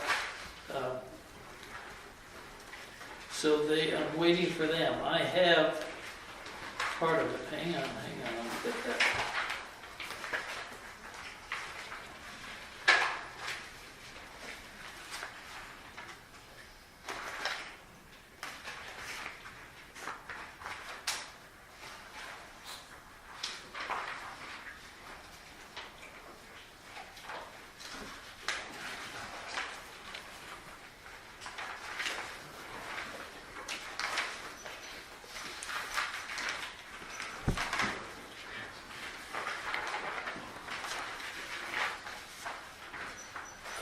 Line 7, figuring in all the parts, and I'm high on here because I don't know what they're going to pick up. So I took all the parts, and it'll be $3,955.29. I did get the parts last week to do the complete job. With labor, I'm estimating $1,500 for labor. We've got about $120 in it as of today. So that'll make a grand total of line 7 to be $5,455.25. Line 8 will be $2,120.78 for parts. That's firm. How much was that again? $2,120.78. The labor, and I'm estimating now, will be $1,000. So that'll be a total of $3,120.78. Okay. And you've asked, the variance is because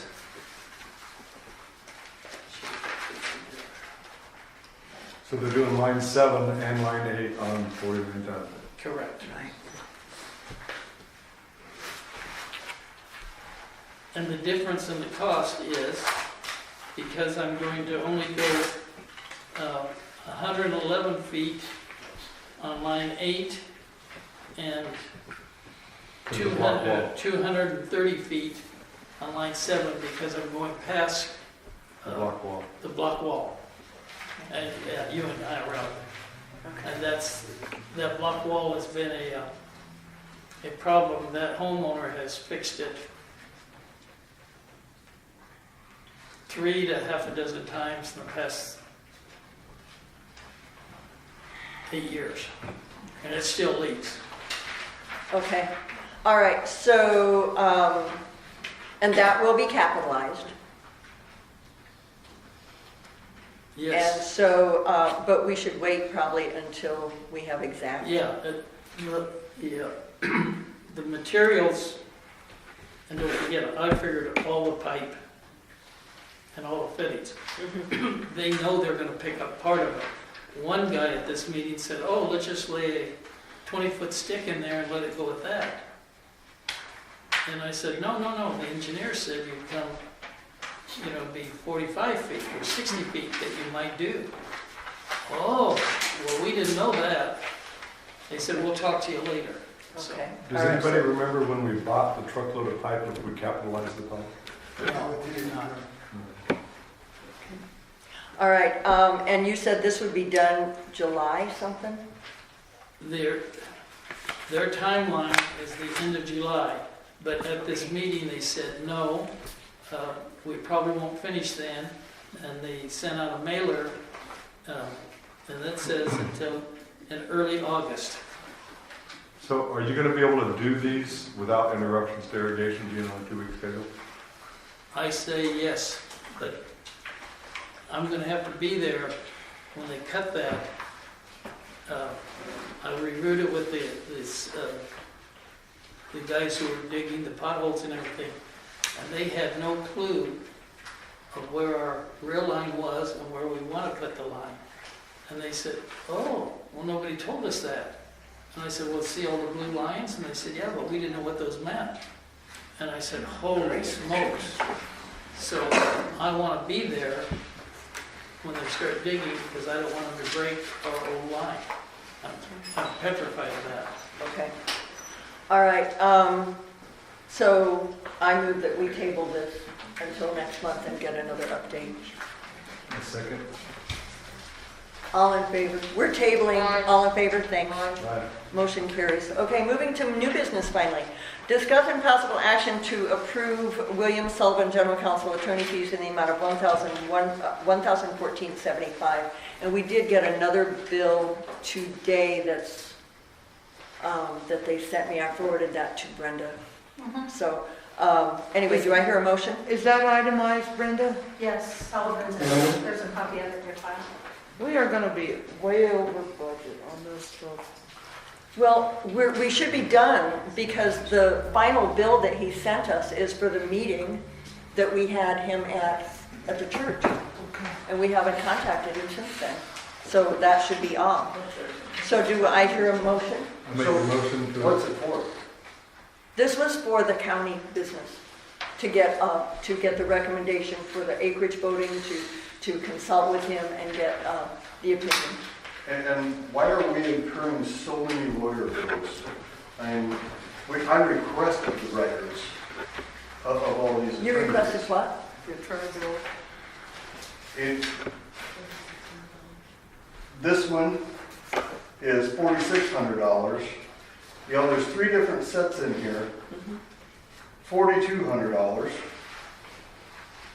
I mean, it seems absolutely ludicrous as to why one person on the board is spending all this money at a lawyer. Number one, it is not one person on the board spending this money. I'm sorry, but there is no other board member on these bills. Because I'm the main contact? Exactly, my point exactly. You have made all these calls, and we are getting charged for your simple phone call of $70 to ask a 10-minute question, or all these charges of pulling in people for interviews.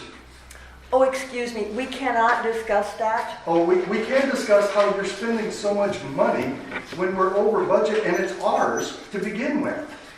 We cannot discuss the... I'm not asking you to discuss the case. I'm asking why you're spending all this money on a lawyer. Because there is an EEO complaint that we cannot discuss. Yeah, 2 months ago, there was also a complaint to this board where nothing has been done about the same thing, and a manager that always has been. You're off topic. You are off topic. I am on topic. No, you're not. We are trying to approve a general counsel attorney fee for $1,014.75. Do you have any problems with this specific bill? I don't know what this specific bill is for. As I said, it was for the work with the county. This, as I understand what this bill was for, wasn't this when he came in and he talked to us concerning the agricultural? Right, it was leading up to that, and then the final bill is for the actual, When it came to medicine? when he came to the church, we had our meeting, and then we had the meeting with the group. Okay. And I had a 0.2 conversation of an hour conversation. I don't know if that's 20 minutes or what, but it was a 0.2 of 60 minutes. But this all refers back to the very, very point that you contacting a lawyer to try and figure out how you could save yourself and save face and cause problems with the county, which you managed to do, because of your recall and bad elections supposedly and everything else. You are the one who started this entire process. And from what I can see on the lawyer bills right now, you are costing us $10,000 to $12,000 just in attorney fees. Okay, you can believe that if you want. Walt, you have a I have question? a question. The question has been asked, and I'm going to ask the rest of you. Are you in relationship to this Sullivan? To who? Mr. Sullivan? No, my brother's name is Sullivan, my maiden name is Sullivan. I have no relationship at all. That's all I None. asked. Right. Thank you. And by the way, the board selected him, not me. Okay? Just because he has the same last name as I used to have doesn't mean a thing. So There is a motion on the table. Still off topic. I will finish my statement. With 2 months ago, I asked you then to do the right thing, and I will be back at every single meeting and ask you every single time. Okay. Resign and leave. Be done. Okay, you're done. Thank you. Don't even go there, lady. I make a motion to, Oh, don't be a horse. to approve the attorney, You know what? for William Sullivan. Don't go there, lady. Okay, Larry. $1,014.75. You second. Really? You guys, order, please. Boyd? Turn around. Just Okay, Calm down. we have a motion. Do I hear a second to approve? Second. All in favor, aye. Motion carries. Discuss and possible action to approve Radix Law Special Counsel. Well, then go Attorney- home, lady. Shh, Pastor Kirk. please. You can leave if you're going to be out of order. She's the one that started this case, so Okay. kiss my ass. Okay. I would request that you leave right now, because you're really being rude. Discuss and possible action to approve Radix Law Special Counsel attorney fees in the amount of $25.90. The only thing that I would request here, because I saw the bill from her, is if she would itemize it. And I sent you and Larry both I don't the have- itemization. The Look in one your that I email. didn't, okay. Look in your email. I will send it again. Okay. Okay, Please do. because we have it, and if you'd like, we can put I was told to redact it, Okay. and so that's what I did. But I gave you guys both a copy of it, and it's not something that would be subject to public I will records. that's another issue. But, yeah, I'll check, because I have a file that I keep all your correspondence in. Okay. Okay, surely you didn't give them redacted copies, correct? No. No, I gave them guess the that's real what you're copy. saying, yeah. Yeah, but I gave for payment a redacted copy. Yeah. Okay, do I hear a motion to pay in the amount of $25.90 to Radix?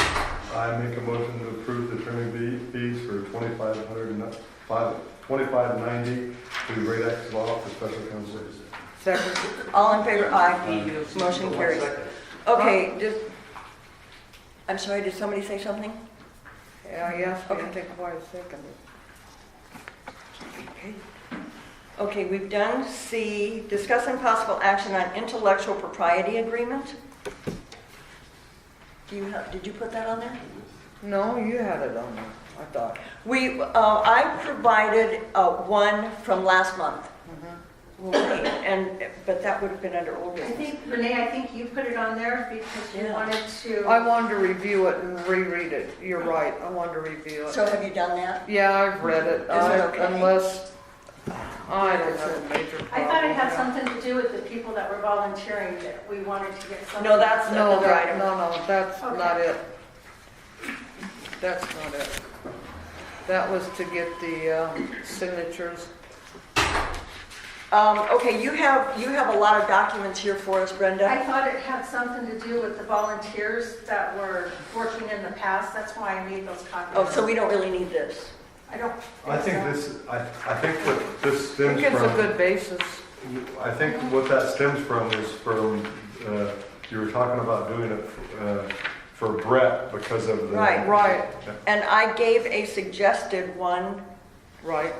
that I don't know where it is now. It's in your email. Don't think, Was it in? It's in your email, that's funny. because you sent it to You me. should have a file, the one that I signed back in the 1990s. Well, true. this was an updated one, I'm sure. I'll find the one that we had suggested, and I move that we table this till next month. Second. All in favor, aye? Okay, discuss, yeah, I got it. Discuss and possible action to put audio of meetings on district website, YouTube. My comment on this was, we only need the audio there for by the third day. And then once the minutes are done, it no longer needs to take up that space. No, that's not what the rules say. I don't know, I forgot. Is it under the Spudman? But technically, the audio, when you put the audio on, it's supposed to be retained for maybe 1 year, I think. It's supposed to be retained. After 1 year, then you take it off. But yes, I agree. It's the fastest way to post the minutes. That's going to alleviate the complaints that we've been getting, that they haven't been posted in 3 days. God bless them. If somebody wants to sit there and listen to the minutes for 2 and 3 hours, God bless them. They have more time than what I do. But Audio shouldn't take that much space. no, it He's doesn't. saying, Brett said, or Rick said it did. That's why he suggested on YouTube. Right. Put it on YouTube. Well, that means do the whole audio on YouTube? Yeah, I make a motion that we put Video the, and audio on YouTube. I make a motion that we put the audio recordings of the meetings on the district website, YouTube. Have a link on our website to Yes, YouTube. yes, Okay. with the link. I make this, I second. All in favor, aye? Aye. Okay, motion carries. Okay, we already did the file cabinets. Discuss and possible action to approve 1 vacation day for office manager. It looks like Monday, June 11th, with a remainder of 4 days. Do I hear a motion? So moved. And second, all in favor, aye? Okay, motion carries. Discuss and possible action on the comment feedback form. I wanted to look at this because I had never seen it, and I didn't really want this to be be a complaint form, but I wanted it to be a complaint Well, you know that we what, get positive and negative. if the old saying goes, if it's not broke, you don't need to fix it. And right now, really, it's not broke. Anything that comes in or a resident wants to fill out, the form's there. There is nothing wrong with this form. No, except that it doesn't say what it is. All I did was add comment feedback form at the top. That's all I did, so. And we were talking about putting it on the website so that people could download it, which I don't care if you do it or not. All I added was comment feedback form at the top, because it seemed more neutral, that we could put positive and negative information on there. Well, that, and it could have been done anyway, but that's no major thing. Okay, Victor, did you have a question? I did. I just had a question. Did we skip over F or did we do it that fast? We did that earlier, you weren't here probably. If you came in late, because that was, we talked about not We're just capitalizing. gonna expenses. Well, I was gonna say, oh, okay, good. That's We're what not my argument. I mean, Right, you don't because capitalize apparently the $600. IRS rule changed and it's now 2,500. Okay, all right, thank you. I missed it, so I apologize. It's okay. The only thing I didn't say is Okay. If we don't want to do anything with this form, I don't care. I mean, I don't even know why it has to be on the agenda, really. Really? Because, Just tell her to do it. yeah, Okay. Tabled No action. indefinitely, no action. Everything can be on YouTube. Discussing possible action to approve the budget. I think that we need to table this because we don't have the insurance fees yet. When will we have that, Brenda? I have those now. Oh, good. Are they in here? No, I just got them, actually today. Can you send them to us first thing in the morning, and then we can look at it, and then we'll have to schedule another meeting, I think. Discussing possible action, table. Can I make a quick comment on this? Sure.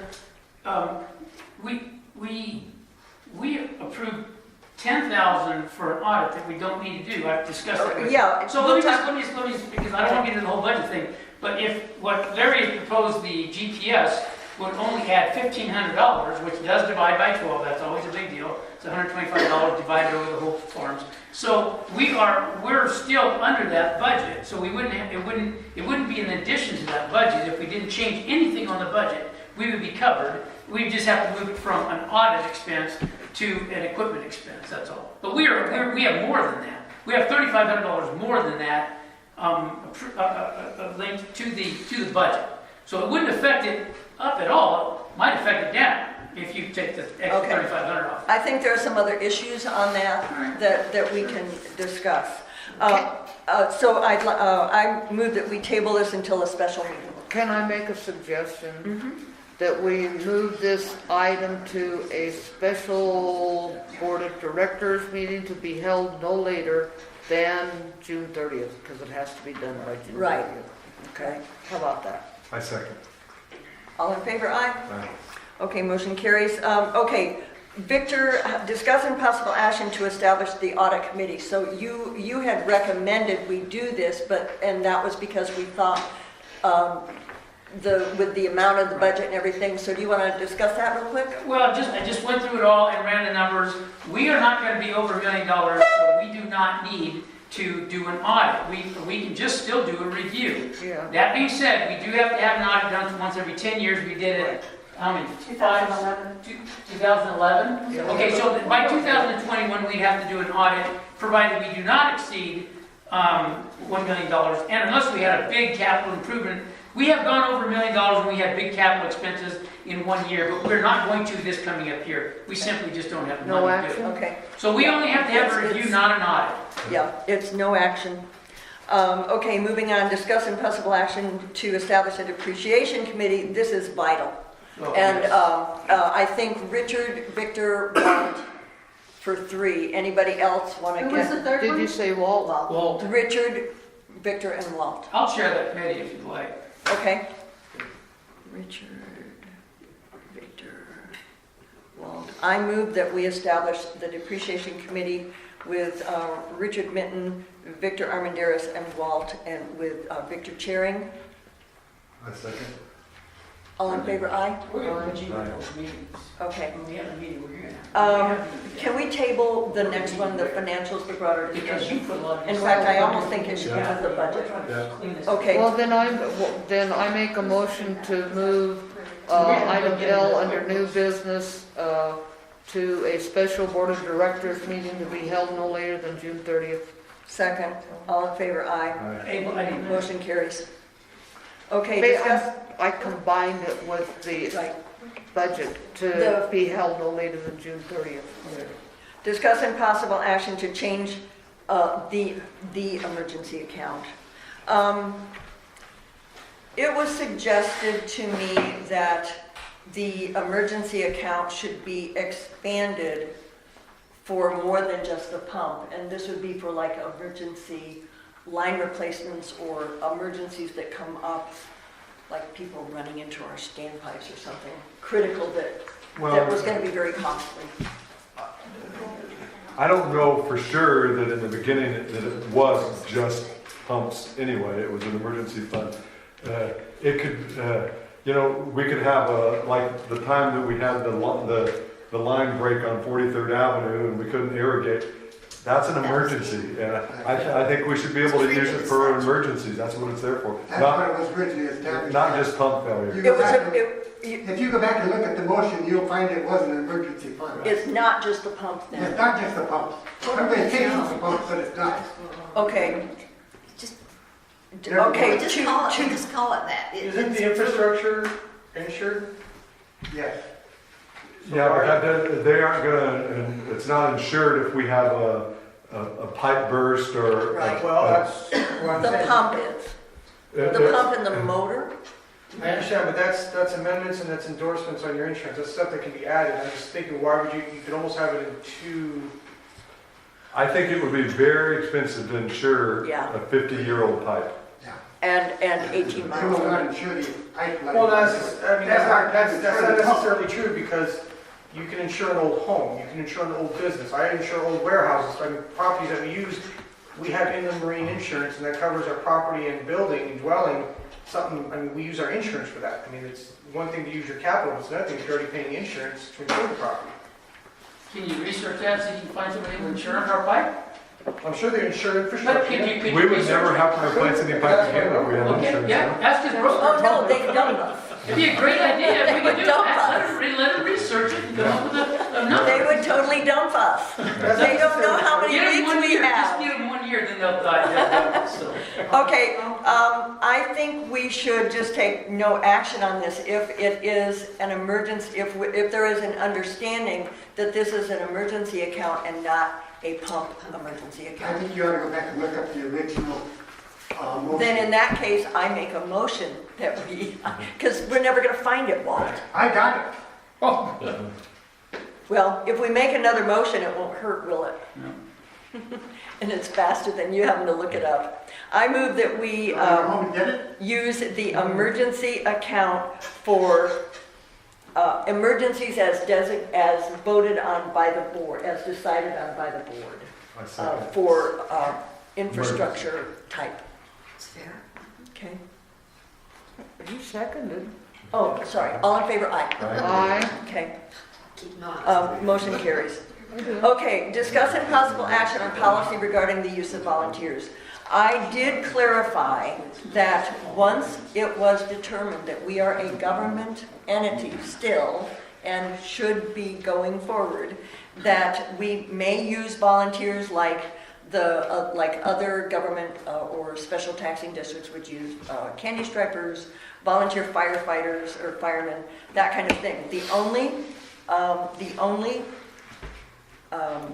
requirement is that volunteers may not handle proprietary information. So, And what is if, considered proprietary? Billing.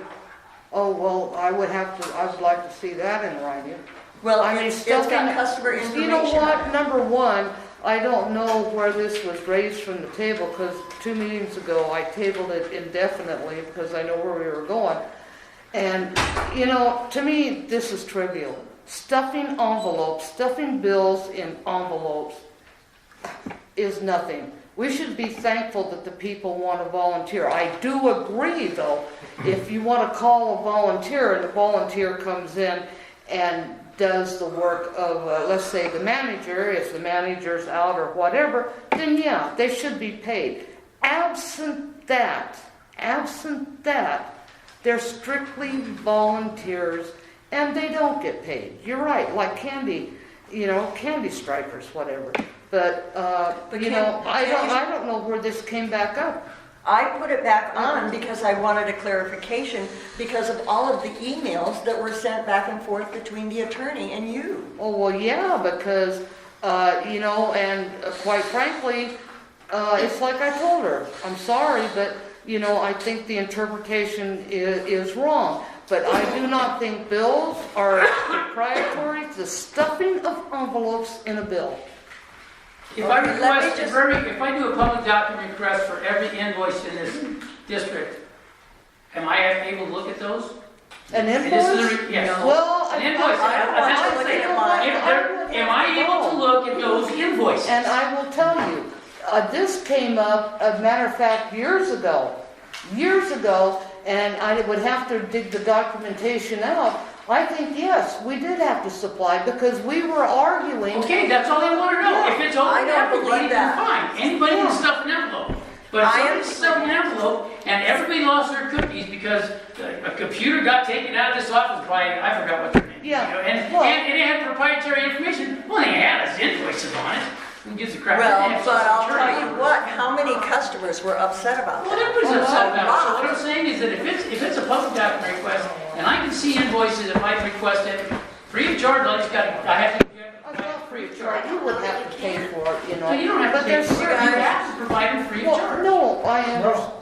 Okay, the Okay, not attorney freedom of said information. that the bills have proprietary information on them and that if we want help with stuffing envelope, not stuffing, with putting the stamp on the corner, the stamp on the right-hand top, and not even sealing them, but if If they want, if we want help with that much, we can do it. I would But like to see, I would like to then see the documentation where it's listed as proprietary, whatever. the Well, word if it's proprietary, if it's either it's proprietary like you're saying, or it's not like you're saying. And if I want to see it, I should be able to see an unredacted version or not. And I don't really care which way it goes, but let's just get clarification. So that if I do request an invoice, I get an unredacted version of somebody's invoice. Well, that would be a new topic. This is, again, I'm gonna ask, This ties into what we're talking about. again, I'm gonna go to procedure because this was not taken off the table according to Robert's Rules of Orders, and it was tabled indefinitely. This exact subject was. And there was new information, so I brought it up again. Well, and I'm telling you, it was tabled indefinitely. The use of volunteers was tabled indefinitely. So there's procedure. As a matter of fact, you yelled at Larry for voting in favor of me tabling it shocked. indefinitely. That's all. You yelled at him. I did I not. told you Did you I? better. I have it on Did tape. I have it on tape. Oh, okay, all right, And I'll post it again if you want me to on the YouTube. great. I don't have a problem with it. Well, no, I'm just saying, what's Check it right on is YouTube. right, what's wrong is wrong. Check it on YouTube. But we'll go on. Well, no, we have to do something with, what I'm saying is, I'm gonna say take no action on it because we're spending all this time arguing on volunteers. and I'm giving you an option. Well, yeah, well, I'm saying, then I don't wanna take any action because I think it's right to have a volunteer stuff bills. There's nothing to me that's straightforward, whatever.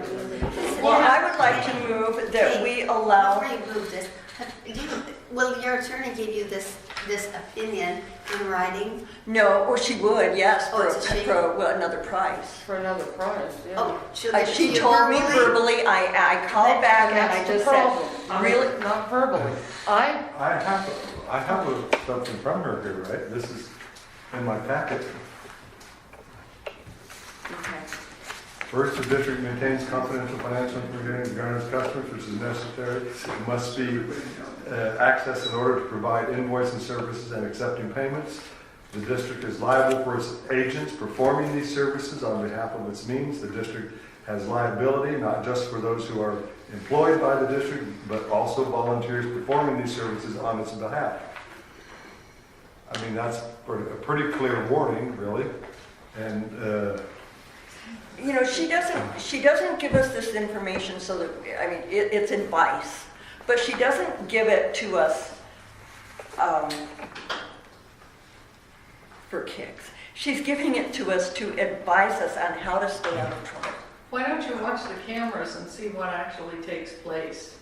You know, there's cameras in this building, in this room, and you can see exactly, there's no reading, there's no anything that goes on, and I don't see how anybody can trip when they're sitting there on the table to have any kind of liability. If you want me out of your cave, then just come right out and say it. You don't No, have to that's do not she's it. not Yes, talking, it is. Yes, she's it not is. talking about liability of somebody falling. No. She's talking about liability of volunteer accessing private personal Watch the information. camera. Those bills are upside down. Nobody sees this stuff. Basically, all she's saying is, you need to stuff the envelopes. It's fine to have a volunteer to put the stamps I'll on, ask for a to machine. close the envelopes, but you have to be the one that puts the bill in the envelopes. Right. I mean, I'll ask for a machine. So now the next What are you saying, question Brenda? is she gonna be restricted from coming in the office? No, she's That's not, what it no one goes is to. restricted. Hold on, I'm not trying to complicate this, but how does this work with your IT guy if he's not an employee? What about the liability there? There's, well, we hope we'll have Wait, hold on, hold on. Yes, thank you. With all due respect, we're talking in legal terms. Hope is not a legal term. No, we just tabled the I understand, disclaimer. but you don't want volunteers because of liability. But you have a volunteer IT guy who has knowledge and access to your program. That's liability. And that's why we need the liability form. So And that's what we're So trying if to they sign a get. liability form, you're allowing That's what we were trying to get. I suggested Would you be willing to one. sign a confidentiality form? Absolutely. Because that's what it would be. Would be a Non-disclosure, basically, yeah. confidentiality form. Absolutely. no That problem. should, non-disclosure. that should you divulge any information that you could be So if you're $25,000 and put in Well, no, jail. but that's what you'd see, this is where we go back to risk over reward. You're risking not paying somebody to get free labor, but the reward is you don't pay for it, but the risk is they may see something or something could be compromised. Right. That's all it comes down to is risk over reward here. It's how much of a risk you're willing to take for Well, what reward you get. and a confidentiality, to me, when you read the why can't I pronounce that word? When you read the disclaimer, and it can be a confidentiality form where, and you can be fined up to $5,000 and imprisoned if you signed a confidentiality form and let that information out. I think it would resolve the problem because she's willing to sign one, and go from there. But quite frankly, I'm just getting tired because I know where this is being aimed at. And no matter what you say, Kay, we always go there. And to me, we have much bigger fires to put out than this. We certainly do, but this came up because we wanted to get someone for coverage. It was, and for coverage,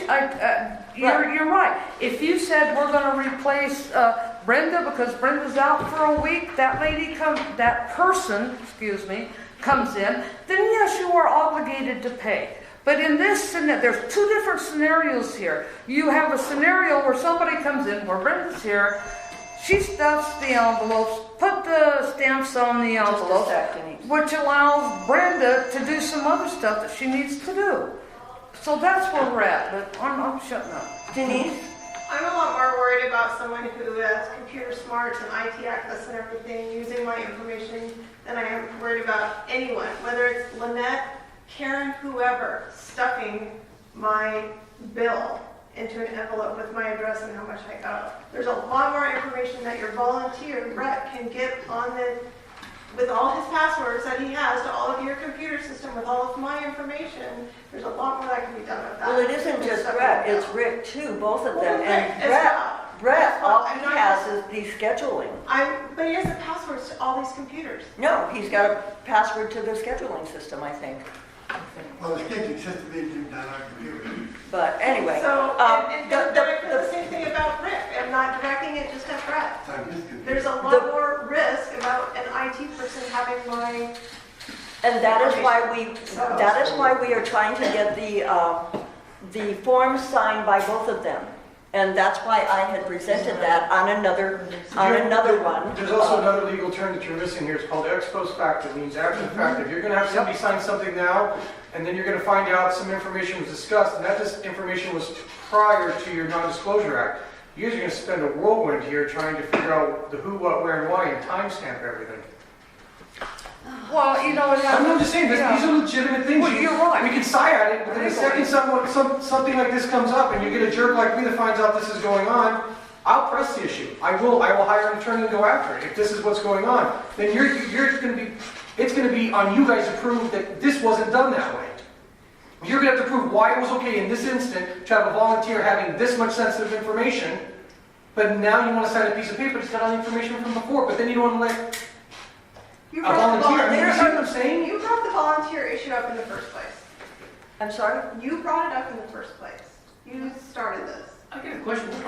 Your son, when she started this. What kind of sensitive information do we have? On the bills. Other than Are you saying other than on the No, bill? other than just what's on the bill. Yeah. On the bill. Got name, address, and amount you owe, and how much water. And how far behind you might be? No, Some people may not know. Those people get pulled. My volunteers never see those people that owe a lot of money. But I'm just curious. We're talking about all this sensitive information. I've heard all this sensitive information 20 times. What sensitive information does the office have other than, your lot number and how much you owe? And if you're Right, there's also payments. You guys got payments, you guys got credit cards, you got checks, mail. We don't take credit cards. Well, I'm just saying, I don't know what you do. There's other. So what all the sensitive information? I don't know what all the sensitive information is. Well, let's just go to the counties, have them go, let everybody can look at it on the internet. That's the easy way. Then we don't have to worry about volunteers, we have to worry about nothing. I think you ought to just drop this whole damn thing. It's nothing but a damn tool that somebody might find out some little bit of information. That's all the hell it is. That's not it, she doesn't want me in here. Well, that's true too. Yeah. The same way with when I was volunteering and Bob Brewster was volunteering, we got sent to those races, and that guy right there bitched about it till they kicked us out of here. We're off topic again. No, we're not. We were volunteers. And you didn't want to see here, so you took all the reports away and gave it to somebody that doesn't know what the hell he's doing. Now you ought to kick and kick out of here so we get somebody that does know what they're doing. Excuse me, but this is a whole bunch of crap, and it all boils down to you. Why don't you just get up and resign? I think this guy right here was exactly right. This whole thing is about you and your goddamn situation where you are. The language.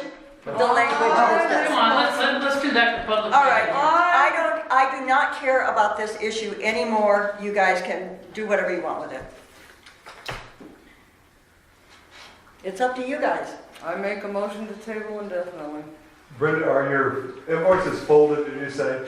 They're folded, and they're upside down, nobody sees anything, and all my late payers I pull personally because they get letters. So,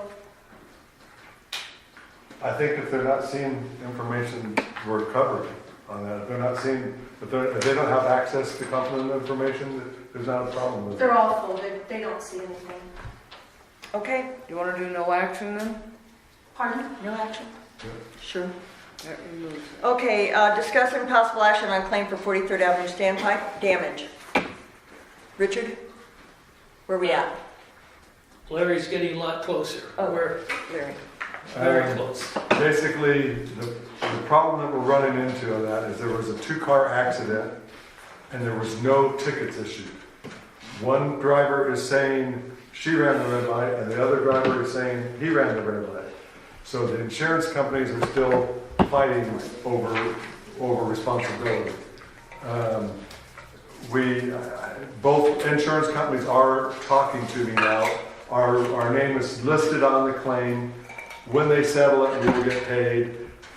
We really only have, at this point, we have three options. One is to wait. Two is to file a claim with the Arizona Department of Insurance and saying we're stuck in the middle, which could take time also.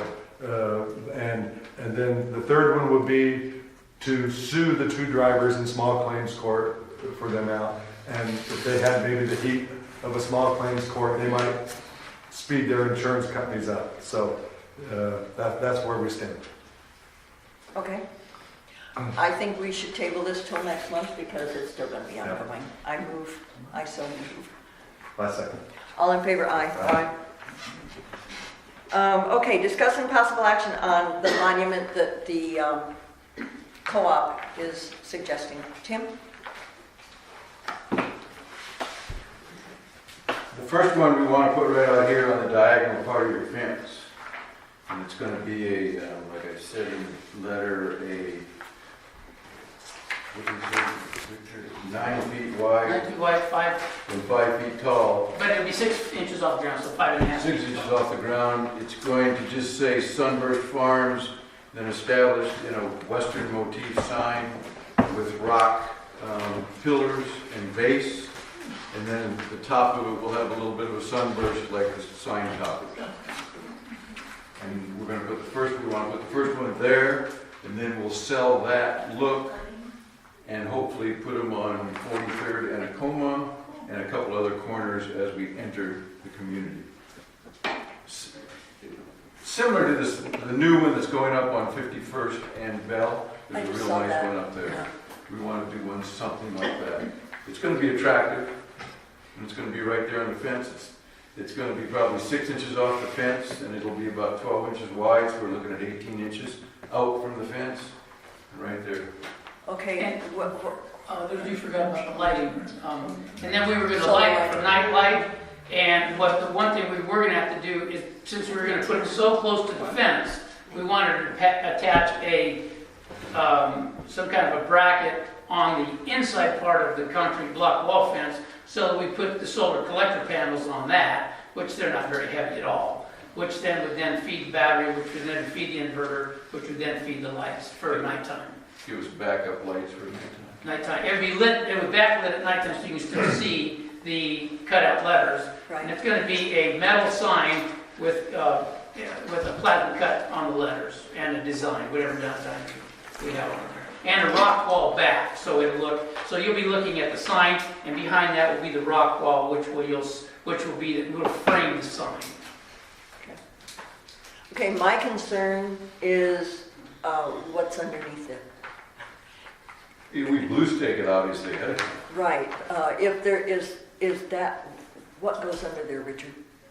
There's the old fence posts. We were already out there. We had the old fence posts where the old chain link fence was put prior to the block wall. The posts are still there. We would end up having to dig those out. We were going to put 24 by 24 by 16 deep pillars on the two ends, which would support everything, the whole framework and all the weight.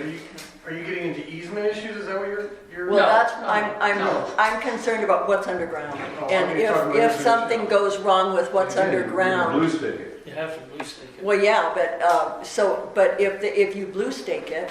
We're going to blue stake, we're going to hand dig. Well, we know mechanical excavation. Yeah, but are you We're going to pick put and it shovel, over? hand digging. Are you going to put it over some utilities?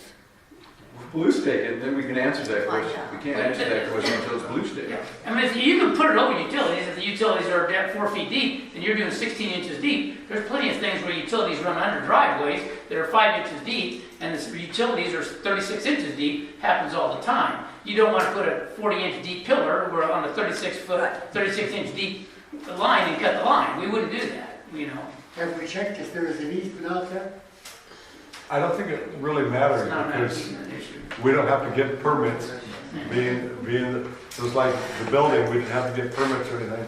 I don't think we have to get permission from the city. So I think the only question would be whether if there's underground electricity or something, we just got to blue stake it. And I don't have a problem with it myself. We're using this as the first one, and we're going to try to use that so people say, this is what it's going to look like if we put it on so many entrances to the park. Where else are you planning on putting them? Well, the second one would be a Coleman 43rd, Okay, coming north. But we'd rather have one established so that we can show them. right.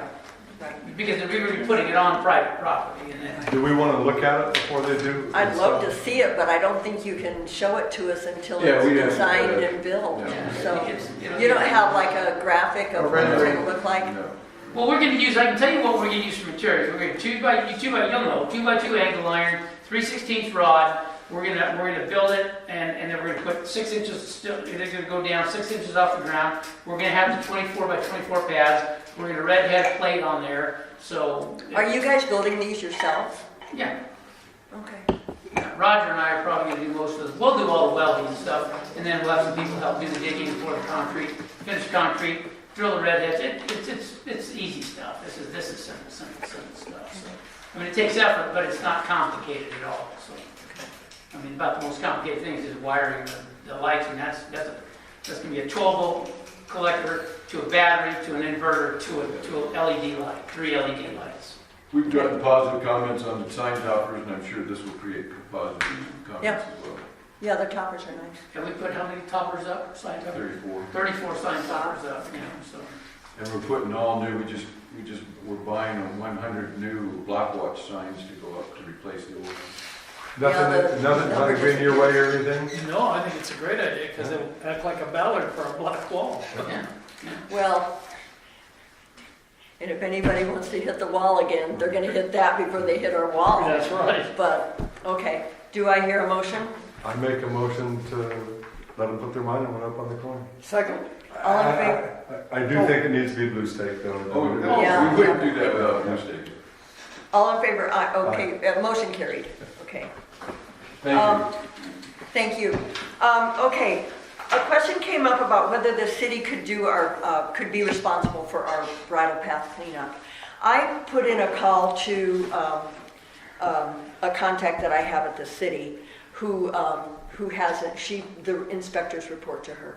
And she said that the district has basically jurisdiction, their governance over the bridle paths. And the reason for that is because all of the homeowners own to the middle of the bridle path. So if they were to go down or try to enforce anything, it would be, they would have to get permission from every homeowner along the way. So that's why they don't do it, and that's why we do it. We use the same standards as they do, and but all of the notifications are done by the district. Those notifications are generally noticed either by the irrigators when they and the maintenance people when they are doing their work, or after loose trash, which we are just now going to have. So in the next couple of weeks, hopefully we'll have Shad or whoever we're going to use go out and inspect all of the bridle paths and see what needs to be done. But people have, what our notices say is they have until loose trash to get them in compliance. So That's nicer than the city. They just put a note on your door, you got 2 weeks to clean it up. Yep. yeah. They don't, And you guys have that to find out what is compliance? It's stated on our bill, I believe, isn't it, Brenda? Yeah, it's like no higher than 6 inches. from the ground, from the fence, no, From the first, nothing and overhanging. then 13 and a half feet for the trees. Yeah, it's the same as the city. Yeah. So, and it's not for appearance, it is for protection of the district's equipment. Well, no, I don't disagree, but I just, some of that, when someone plants a 15-gallon tree 20 years ago, 5 feet from their fence, and thing's 35 foot tall, I mean, I'm trying to think what you guys are, how you guys are gonna. Well, as long as they keep it up 13 and a half feet, we're good. Actually, one of the recommendations that the longevity committee made was nothing growing in the bridle path. It can be in your yard and it can be overhanging, but there should not be anything growing in the bridle path. Is there? Yes. Well, yeah, there's some, but then, I mean, Oh, I'm just yeah. gonna think some of the homeowners are probably gonna turn around and say, if I'm gonna keep my bridle path clean, and you guys drive through when it's all muddy and leave a bunch of ruts, then who's responsible for all the ruts? They But are. they are, but we're trying to help with that. There's actually a very nice house on the corner of 47th Avenue and Acoma. A southwestern house there. It's on the northeast corner. They have about 2.5 feet of cactus growing behind their fence, and I'm sure it's there for security reasons. But it's not very handy if you're driving down there or riding a horse down there to have, they're like the cholla cactus. My horse don't be in it. Yeah, see, there you go. To where, in my personal opinion, those cactus should have to be removed. Well, if they're out more than 6 inches, and they probably are, Yeah, they then are. they need to trim them back. Yeah. But the other thing is, if, you know, a lot of people have mesquite trees or palo verdes, and they end up growing down, and then riders go by and it rips their face off, and it's dangerous. Well, one of the powers of the district is to have noxious weeds and plants removed to where I think that gentleman or lady, I don't know who owns the house, I think they should get a letter, and that's part. It should be part of our cleanup. Right. That house is one. Doesn't it bother the irrigators?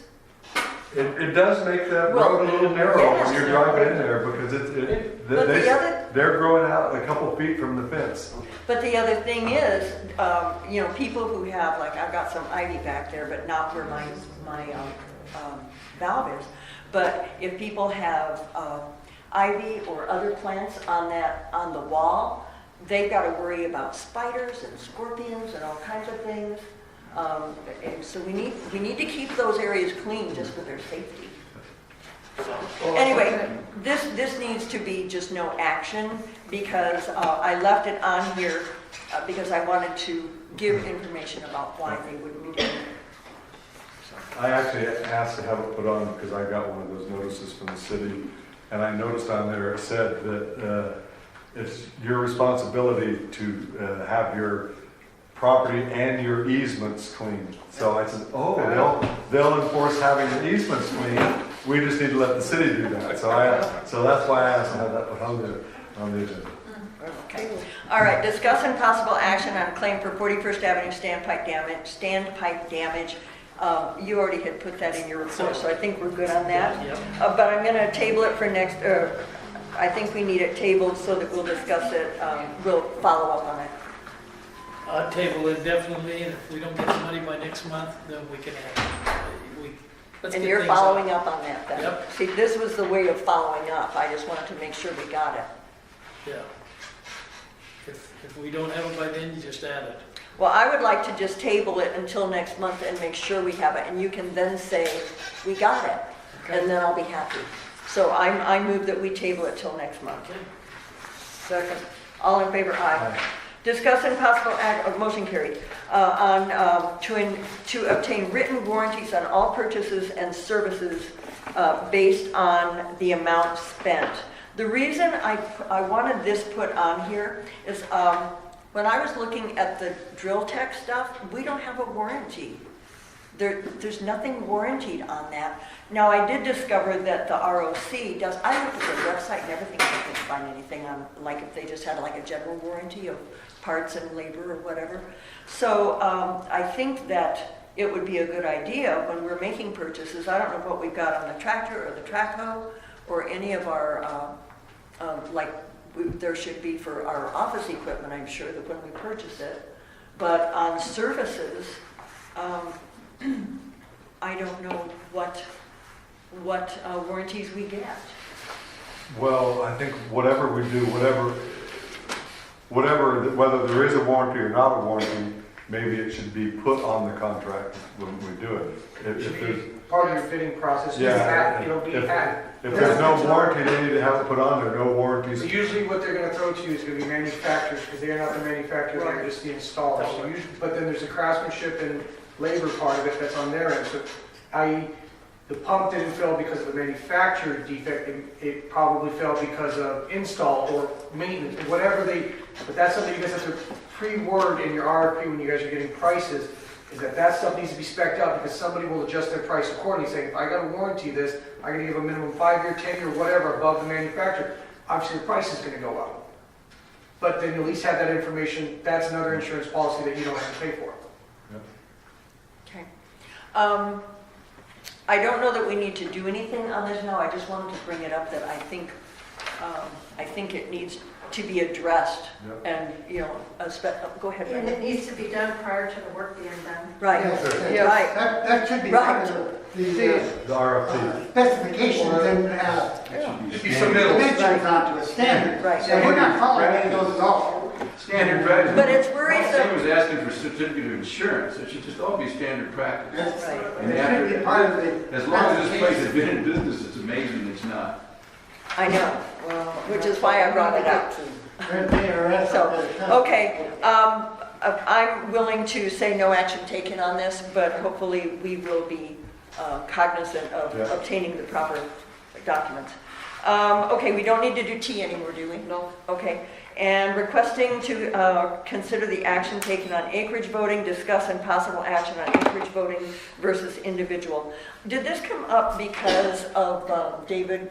No, it can't, well, I didn't know, I mean, I read a little bit from David, but this came up because I have a lot of questions, and it's not concerning David Rich, it's concerning the acreage voting. From what I understand, there's 2 ways you do acreage voting, but I would like to refer this to a special meeting to be held no later than July 5th, because July 5th, we do the call for the election.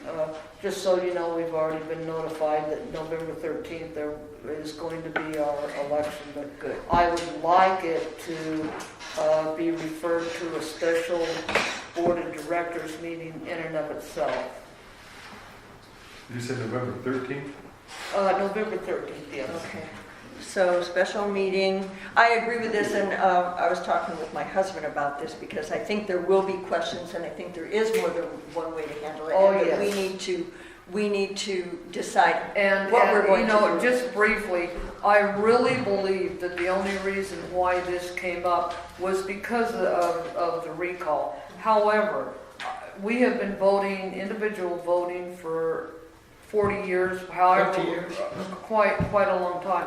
I think if we do that, if we follow the rules and regulations that is established by the ARS, which we notify them if we want to have election, we conduct our own elections, we submit the paperwork from those elections, and we'll be okay. But that's for a discussion later on, okay? And just so you may or may not be aware of this, we do have an election process. Oh, I know, Okay. I understand that. Okay. But, you know, we've been following the ARS's voting as far as doing the canvass of election, turning the names and the numbers in, and all they do is take a look at that, make sure whatever we turn in is correct, and they vote and they say, okay. As a matter of fact, and, oh man, just briefly, the reason why I wanted to put this on, because I started analyzing this thing, and if in fact, if in fact the Board of Supervisors was saying that they could not determine the acreage because we didn't have any people that was listed as acreage, then my question becomes, why in the heck did they approve the election that I ran in? They met after the fact. This was after this whole recall was started. They met after the fact, and they blessed our election process. So you can't have on one hand it's a problem, but yet on another hand they blessed the election. So something's wrong here, but we'll discuss it. Real quickly, because you had two different people involved. One is that county attorney, and the other one was the board of supervisors, and they don't know what each other is And doing. you know what? I think we need to discuss it because I agree with you. We never got a letter, and this is what disturbs me. The only letter that we got was from Fran Carolite. Her name. We didn't get anything from the attorney. We were told that the attorney said this. Well, guess what? I'm a person that has to see things in writing. So that's why I want it on the agenda. We need to discuss it and discuss it by itself and get done with this, and that's my feeling. I'm sorry. The letter that Kate, that the attorney didn't send to you, Kate, did you see that, Renee? Yeah. Did you see that letter that the attorney sent back to you? Not to you. Yeah, she did send it to me. Okay, because she's yeah. basically backstroking at everything she said. I understand. No, She- she's not. She's Oh, yes, she is, Kate. Hold it, She hold it, is hold it. not Guys, throwing down hold a gun. it. This is why I said we need a special meeting because I think it's critical. We have to. I want to do it before July 5th for the simple reason we have to call for the election on July 5th. well, this is a topic that we can discuss, so it's not like we can't. But I know, don't want to. Not at 9:30. Not at So that's so what are you I'm suggesting though that we could go back to individual voting and not be in trouble with the county? I think we can, yes. But there are a lot. We need to discuss it further because there's some things here that the attorney told us that somehow we did and we shouldn't have. But I really don't want to get into the details of it because we need to have a special meeting and get it all out. I agree with you there very much, because I think you better read your ARS with regard to going to that board of directors, which says that the voters must vote it. I know. and if you look Not at if you read the whole 3041. thing. that's what we need to have a special meeting. So I move that we have a special meeting of the board of directors prior to July 5th. Okay. Second. All in favor, aye. Aye. Motion carries. Well, if Okay. you read 3041B, that is where it tells you. And that, by the way, was put there by the legislators to fix the problem of the two I cases. don't know about that. All I know is what my attorney tells me, that with regard to the change, the board of directors cannot do it. That's not what it says in 948, 3041-B. Okay, I'm going to adjourn the meeting. It is 9:23. Future agenda. Thank you for hanging in here, everybody. What are your future agenda items? I had put on here, are bills considered, did you want me to put that on there, are bills considered proprietary or financially? No, I thought we addressed the issue. No. No, I said no. Okay. What I would like to just say is, it's not even an agenda item, just, is we could put on the invoice that you have the option of receiving electronic billing on every single invoice to everybody, every single month, indefinitely, because when you go online to you look up your APS account, you have to opt out of not getting the electronic invoice. So they hit you every time. They want you to go to electronic, because this whole thing about stuffing envelopes would go away if 85 or 90% of the people were getting electronic bills. And so, and you know what? Put it on there every single month. Some will, Victor, you know darn well. I know. Some people will do it. That's fine, but if you put it on there every single month and they see it every single time they open a bill, just a suggestion, not an agenda item. I'm gonna make a motion to adjourn. It's adjourned. I am stiff. I'm sorry. After being meeting like that, I'm still stiff.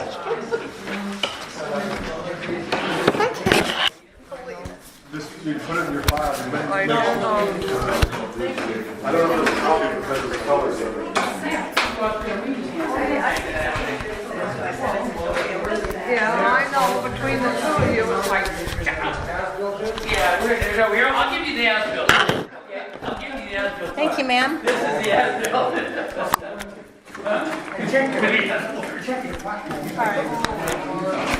Hey, you need to find, bless your heart. Hey, let me know if you find some more of that. The big sheets